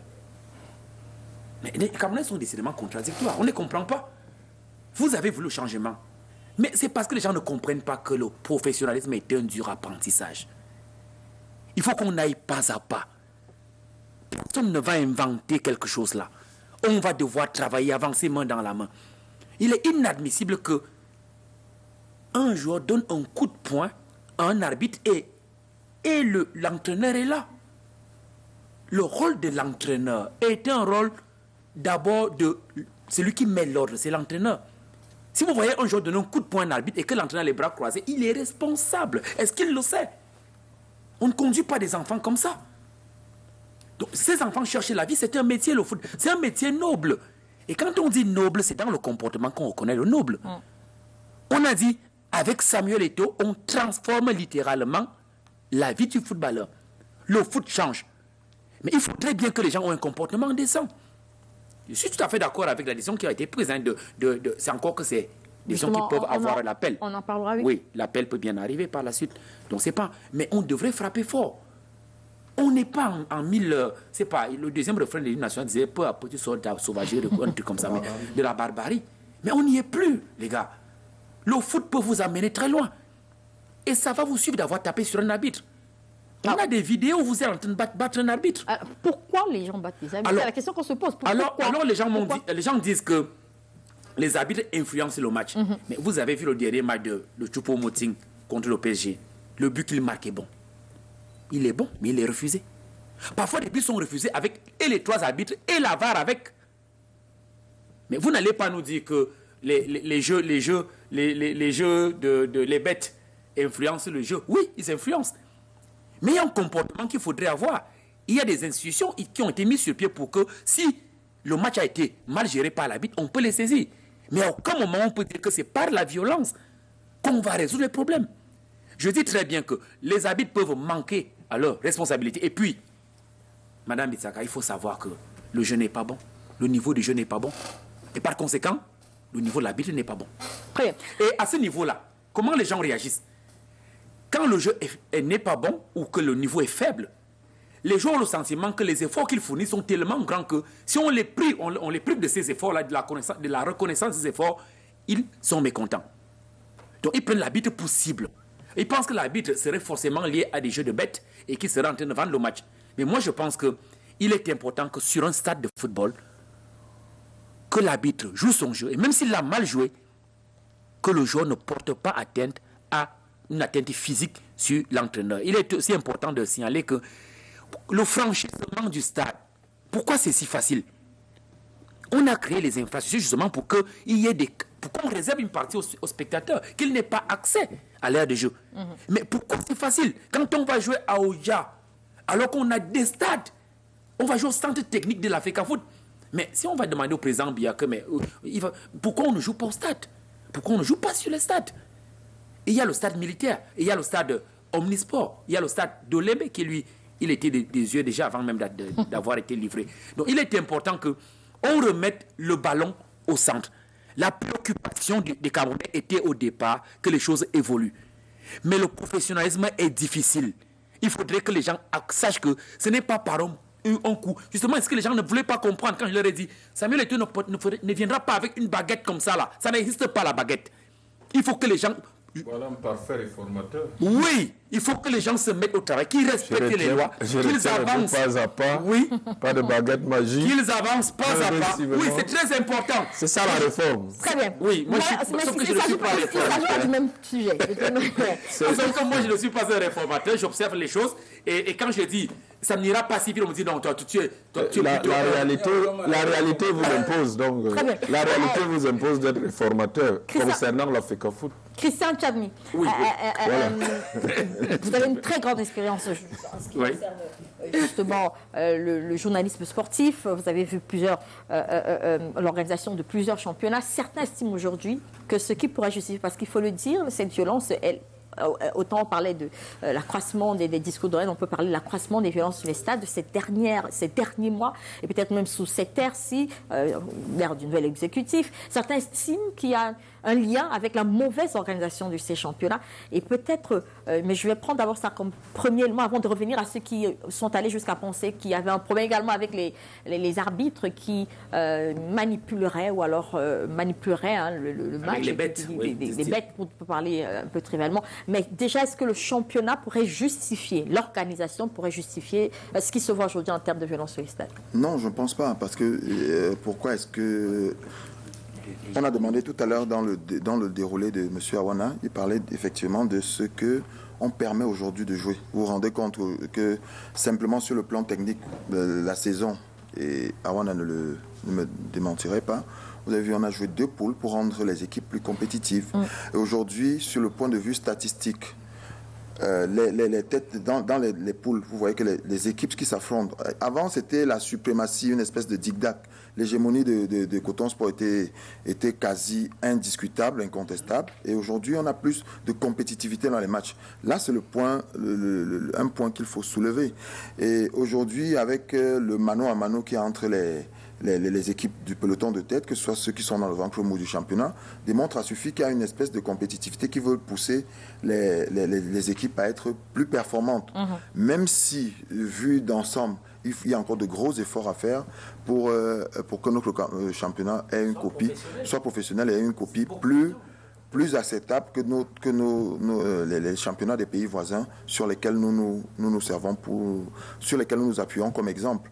Tout à l'heure, vous avez mentionné, en fait, vous avez parlé en filigrane d'un ensemble d'arguments qui peuvent justifier cette violence.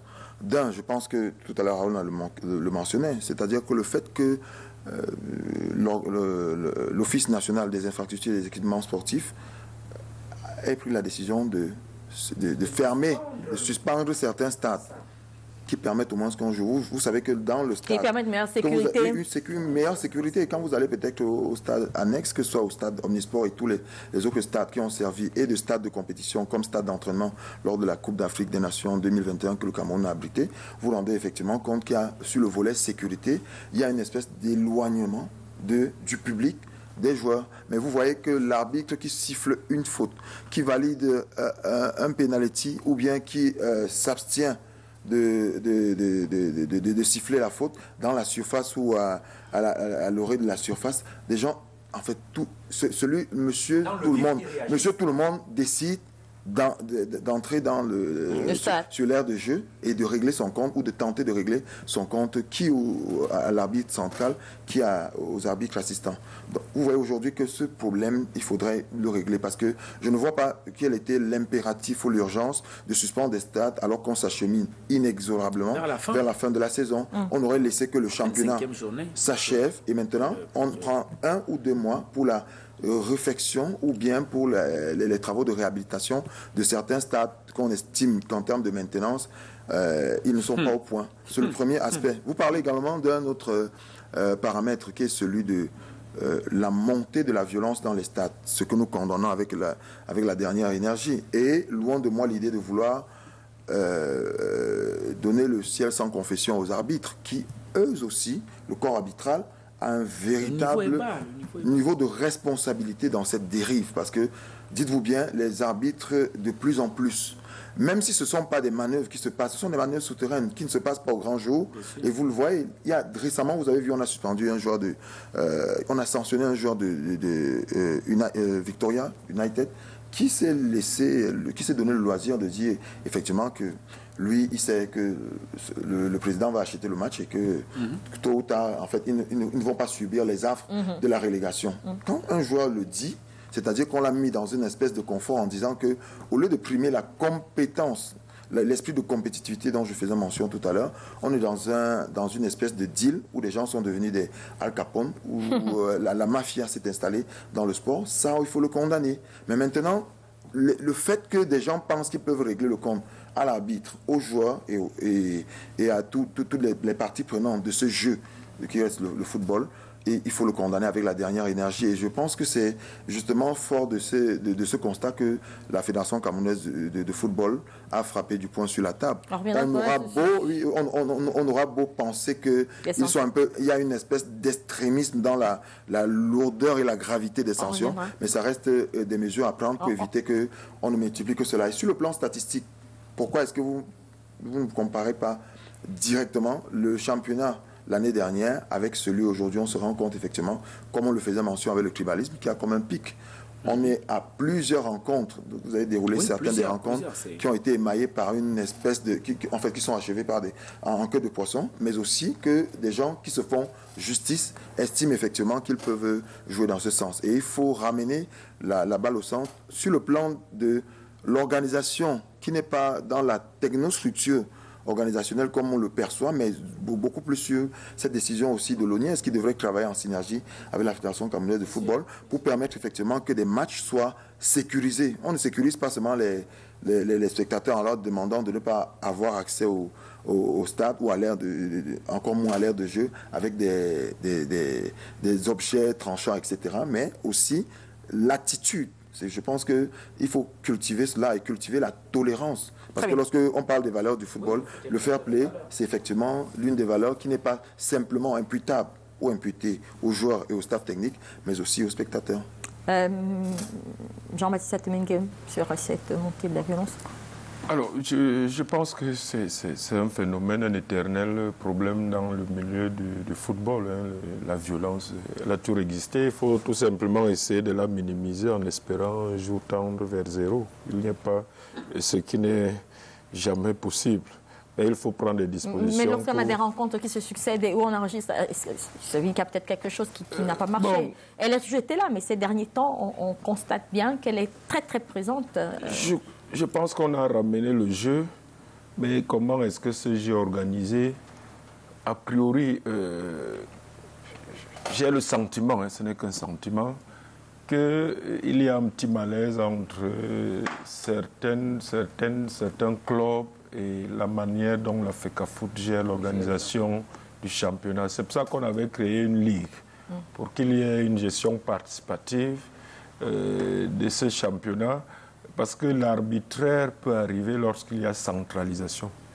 Lorsqu'il y a centralisation, on n'est pas sûr qu'il y ait des conflits d'intérêts, on n'est pas sûr qu'il y ait une justice, en tout cas un sentiment de justice par tous les dirigeants de club, par tous les joueurs, par tous les membres de cette communauté sportive. Donc peut-être qu'il faut envisager une décentralisation. Nous la réclamons au niveau de l'État.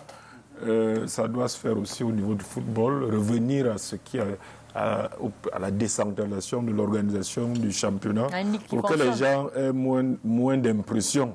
Je ne dis pas que c'est vrai, mais qu'ils aient une impression qu'ils ont leur mot à dire. Et quand tout le monde autour de la table pour organiser une compétition, il est difficile qu'ils viennent engager des guerres et des violences à l'issue d'un stade, d'un match. Et je pense que il faut peut-être revenir au niveau d'une organisation participative de tous les acteurs au championnat. Mais vous savez, le football, c'est les passions. Parmi mes milliers de jobs d'étudiants,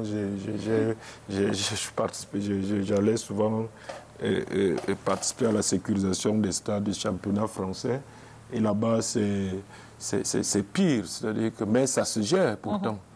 Vous avez, voilà, donc, quand vous voyez chaque équipe, surtout les grandes équipes comme le PSG, Marseille, ils ont des minorités très violentes au sein de leur, mais l'État et les clubs les gèrent de telle sorte qu'aujourd'hui, il y a de moins en moins d'affrontements et de violences au stade ou autour du stade. Donc, c'est pas aussi à ce qu'on devrait s'attendre en tendant vers le professionnalisme, justement, à avoir des stades de plus en plus, j'allais dire, animés. Je vais être un peu des stades des matchs un peu plus animés, puisque le professionnalisme, c'est plus ça sera animé, plus il y aura des passions, plus il y aura beaucoup d'argent, plus il y aura des passions, plus ça. Le vrai problème. Justement, est-ce qu'on ne devrait pas s'attendre à ce que malheureusement, pas que ça se normalise, mais que l'on soit face à des cas un peu plus récurrents de ce type de violence? Non, je crois qu'il y aura effectivement la récurrence de ces cas si l'autorité administrative se comporte comme elle s'est comportée. Je pense que ceux qui ont suivi un peu hier l'organisation de la finale de la Coupe de France, vous avez vu comment l'autorité administrative était impliquée dans la sécurisation. Moi, ce qui m'a surtout étonné, parce que j'ai vu les images, je ne sais pas sur votre chaîne ou bien sur une chaîne concurrente, j'ai vu les images pendant qu'on était en train d'essayer, pendant qu'on molestait les arbitres, il n'y avait aucun agent de force de l'ordre. Il n'y avait aucun. Vous comprenez? Il n'y avait aucun. Donc, bon, si en tant que parti politique, vous voulez organiser une manifestation, tout de suite, les gens tombent sur vous. Mais comment on peut organiser un match de football dans un contexte aussi délicat? Parce que là, je crois que l'enjeu, c'est la montée en Elite One. Donc, voilà. Il y a le métier, il y a aussi la montée. Voilà. Donc, dans un contexte aussi délicat, on organise le match. Il n'y a pas un seul agent de force de l'ordre. Donc, vraiment, je crois que c'est... Donc, si... organisateur de solliciter. Non, écoutez. Je crois que... Non, écoutez. Ne me dites pas que si un parti politique ne sollicite pas et commence à marcher, il n'y aura pas de force de l'ordre. Non, il faut essayer un peu de... Mais il y a quand même l'information de la manifestation publique.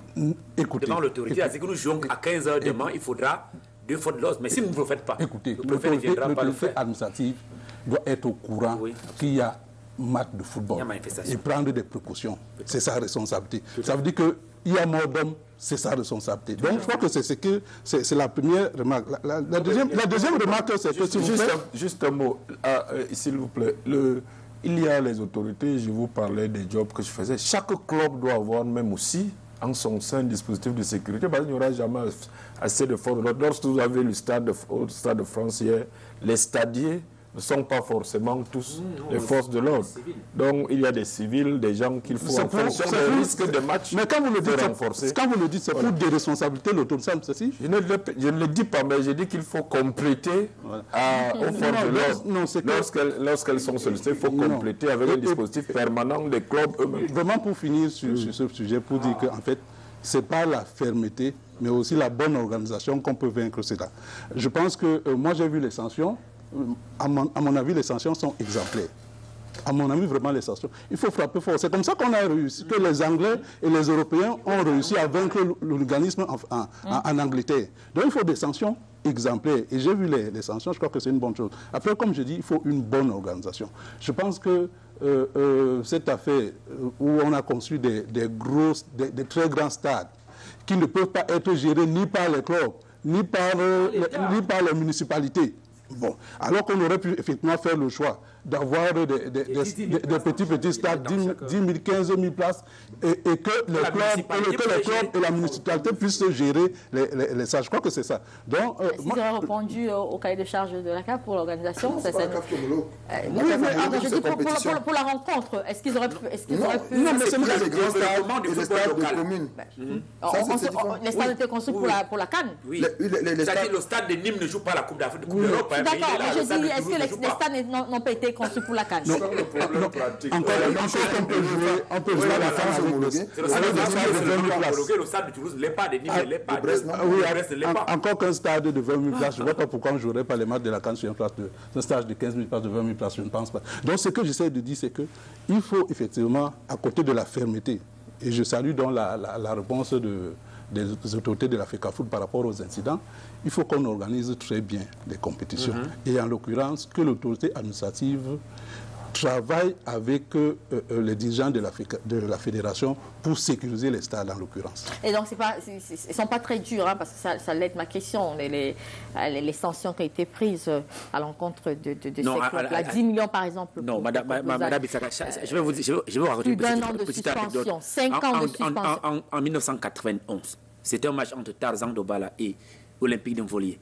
L'arbitre est allé jusqu'à faire jouer 40 minutes d'arrêt. C'est inexplicable. Alors, les gars de Bala sont fâchés, ils ont tapé l'arbitre. Ça leur a valu l'exclusion, la radiation définitive du football. Tous.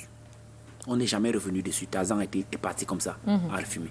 Donc, pour vous dire que les questions, et le mail le dit, on parle de réformes, mais les gens devraient s'entendre. C'est ce que je suis en train de vous expliquer. Que si vous avez dit que Samuel est votre porteur de solution, mais vous devez travailler à ce qu'ensemble vous portez cette solution. Les gens pensent qu'ils auront un rêve. Il n'y a pas de rêve. On ne rêve pas quand on est adulte. Vous sortez le matin, vous trouvez à manger à vos enfants. Vous ne le faites pas, tout le monde a faim à la maison. Mettez-vous ensemble. Vous avez dit que vous apportez le changement. Mettez-vous ensemble pour le changement. Mais monsieur et tout, vous apporter l'argent, les solutions chez vous. Les gens ont cru qu'on dit pro, c'est un truc qu'on invente. Non, c'est un long chemin. C'est difficile. Il faut que les gens admettent ça. C'est ça qui est important. Que les gens sachent que le chemin qu'ils ont choisi est un chemin qui va payer peut-être dans 15 ans. Même pas dans 2. C'est long. C'est très important. Pour la suite, parce que les matchs vont continuer, il faudra penser à plus sécuriser les stades. On parlait tout à l'heure des FMO qui devraient peut-être participer aux rencontres. Comment est-ce qu'on s'arrange à ce que l'on ne vive plus les situations que nous avons vues, les scènes malheureuses qui ont... Je crois qu'il faut mettre l'accent sur le volet sécuritaire. Et quand on dit sécurité, ce n'est pas simplement l'entité qui est chargée de l'organisation et la supervision des championnats, c'est-à-dire pas de la FECAFOOT à travers l'organe transitoire, mais c'est davantage, c'est-à-dire en interne. Chaque club devrait s'arranger à avoir ses agents de sécurité, ou bien qu'il y ait des jeunes qui sécurisent même d'abord les joueurs et maintenant le public. Je pense qu'il y a ce volet-là.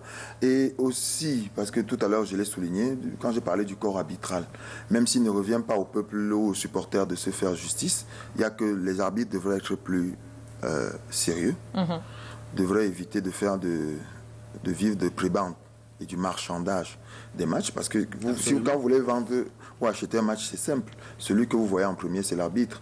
Et c'est lui qui s'arrange à mouiller ses assistants pour que l'affaire passe. Vous voyez que quand il y a une lutte pour la remontée, pour la montée en division supérieure ou pour le maintien, vous savez qu'il y a des gens qui sont des présidents de clubs qui sont prêts à tout. On devrait mettre en priorité, en vitrine, le jeu. C'est-à-dire qu'on s'arrange pour être plus compétitif, qu'on soit plus performant. Là, ce serait quelque chose de bien. Il ne faut pas briller. Il ne faudrait pas briller. Il ne faudrait pas briller simplement par l'achat des matchs ou la vente des matchs. Cela déshonore notre football, surtout pour l'image de notre pays qui est présentée comme une nation de football. Autre chose maintenant, et Awan a le souligné tout à l'heure, nous souffrons en fait, nous souffrons, ce sont les conséquences qui ne font que s'enchevêtrer de ce professionnalisme qu'on a décrété. Dans notre pays, on a décrété. On s'est levé un matin, on dit aujourd'hui là, les championnats de première division et de deuxième division sont professionnels. Non, on ne peut pas. Il y a des préalables. Non, c'est compliqué. Et c'est un processus. C'est la même chose aujourd'hui. Vous voyez, depuis quand on a décrété, on a parlé de la décentralisation des communes. Je parle en présence du maire. Vous voyez que c'est un long processus qui, jusqu'aujourd'hui, les maires vont toujours se plaindre du fait que le pouvoir central a comme une espèce de joie de retenue. C'est le préfet qui vise le budget. Ils ne jouissent pas de cette décentralisation dans la forme, dans la pratique du processus même. Ils attendent. La même chose, on dit professionnalisation du football, pas professionnalisme décrété de notre football. Je pense que même sur le plan de la sémantique, on est un peu allé vite en besogne. Donc ce qu'il faudrait, au-delà de mettre l'accent sur la sécurité, ce qu'il faut que les clubs jouent plutôt pour montrer qu'ils sont performants et qu'ils sont compétitifs, pour demain être mis en fait rivaliser d'adresse avec d'autres compétitions. Dans d'autres compétitions interafricaines, vous savez que lorsqu'on parle de compétitions interafricaines, le football aujourd'hui, Coton Sport, notre ballon d'or camerounais, où est-ce qu'il est aujourd'hui? Et on a comme aujourd'hui une baisse de régime qui est tributaire au fait que les clubs en fait, lorsque je parlais de sérieux, c'était ça. C'est-à-dire qu'on est là dans la vente des joueurs. On se bat pour vendre des joueurs. Rapidement. On ne se bat pas pour avoir des joueurs plus performants qui peuvent viser Et que vous plus marquez haut 5 buts, et vous envoie en Tunisie. faire gonfler les enveloppes en termes d'investissement sur le club et les objectifs qu'il faut se fixer. Quand cela se résume simplement à une espèce de mercantilisme, une espèce de révolution capitaliste brodée autour du sport, on vit ce qu'on est en train de vivre aujourd'hui. Et aux spectateurs, on devrait apprendre les valeurs de fair play et de tolérance. C'est vrai que le football déchaîne les passions, mais on ne déchaîne pas les passions en intentant à la vie des gens, au motif que c'est parce qu'on est des passionnés. On peut vivre sa passion de manière ordonnée, même si cela n'est pas toujours du fait de ce que la raison est absente lorsqu'il faut agir. Je pense que tous ces paramètres-là, s'ils sont mis en ligne de compte, on aurait un championnat qui serait non seulement compétitif, mais vendable, mais qui aurait moins de dérives et de scandales comme ceux. La violence va tout détruire. Un petit regard également de l'administration. Céline parlait tout à l'heure de cette absence de réaction. On l'a vu dans les images, personne. Un peu plus d'implication des pouvoirs publics dans l'organisation de ces rencontres. Je pense que les pouvoirs publics sont à la disposition des fédérations, mais les fédérations doivent les solliciter. Parce que si les pouvoirs publics se mettent à organiser en lieu et place les compétitions, vous savez, on va les accuser de colonialisme, ou je ne sais pas, non, mais monsieur le maire, pourquoi est-ce que monsieur le ministre des Sports, qui est prêt à aller rechercher un joueur qui est reconnu désormais dans une Coupe du Monde, ne peut pas s'adresser à la jeunesse, leur dire que le sport est porteur de valeur, mes enfants. Le sport est porteur de... Il devrait parler, monsieur le ministre des Sports. C'est ça le concerne, non? Et aller chercher Onana là-bas, aller chercher André Onana, c'est plus préoccupant pour lui. Très bien. Vous connaissez le désordonné est plus préoccupé par le ministre que... Vous connaissez la place que joue l'éducation. Non, dans le RDPC, appelez votre ministre. Pas au RDPC, mais je veux dire, le ministre des Sports n'a pas que les clubs, l'éducation, le mouvement sportif national, il va des établissements scolaires, primaires même, jusqu'au championnat, au grand championnat. Donc, tous les sportifs du Cameroun ne jouent pas ces championnats élitistes qui ont beaucoup d'argent, dont le ministre des Sports a beaucoup d'occupations. S'il va encore organiser à la place de la fédération de la Ligue de football. Celle de sélectionneur, il peut l'avoir quand même. L'équipe nationale a un statut particulier, donc le ministre des Sports a probablement un rôle à jouer pour défendre l'image du Cameroun. Pour revenir à notre question, Émile.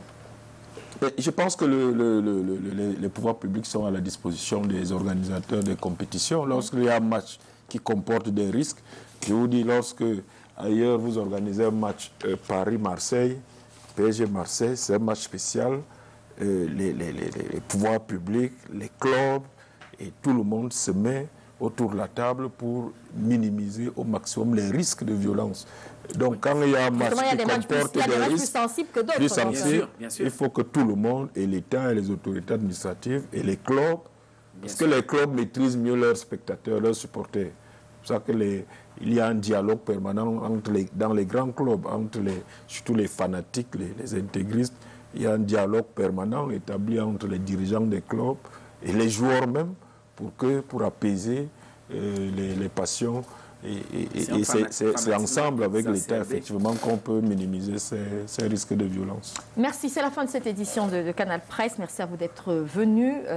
On se retrouve dimanche prochain pour les téléspectateurs avec d'autres sujets. D'ici là, portez-vous bien. Bonne fête de travail à tous, car on célèbre la fête de travail demain. Et puisqu'on ne se verra pas pour nous, journalistes, avant le 3, bonne fête également de la liberté de la presse.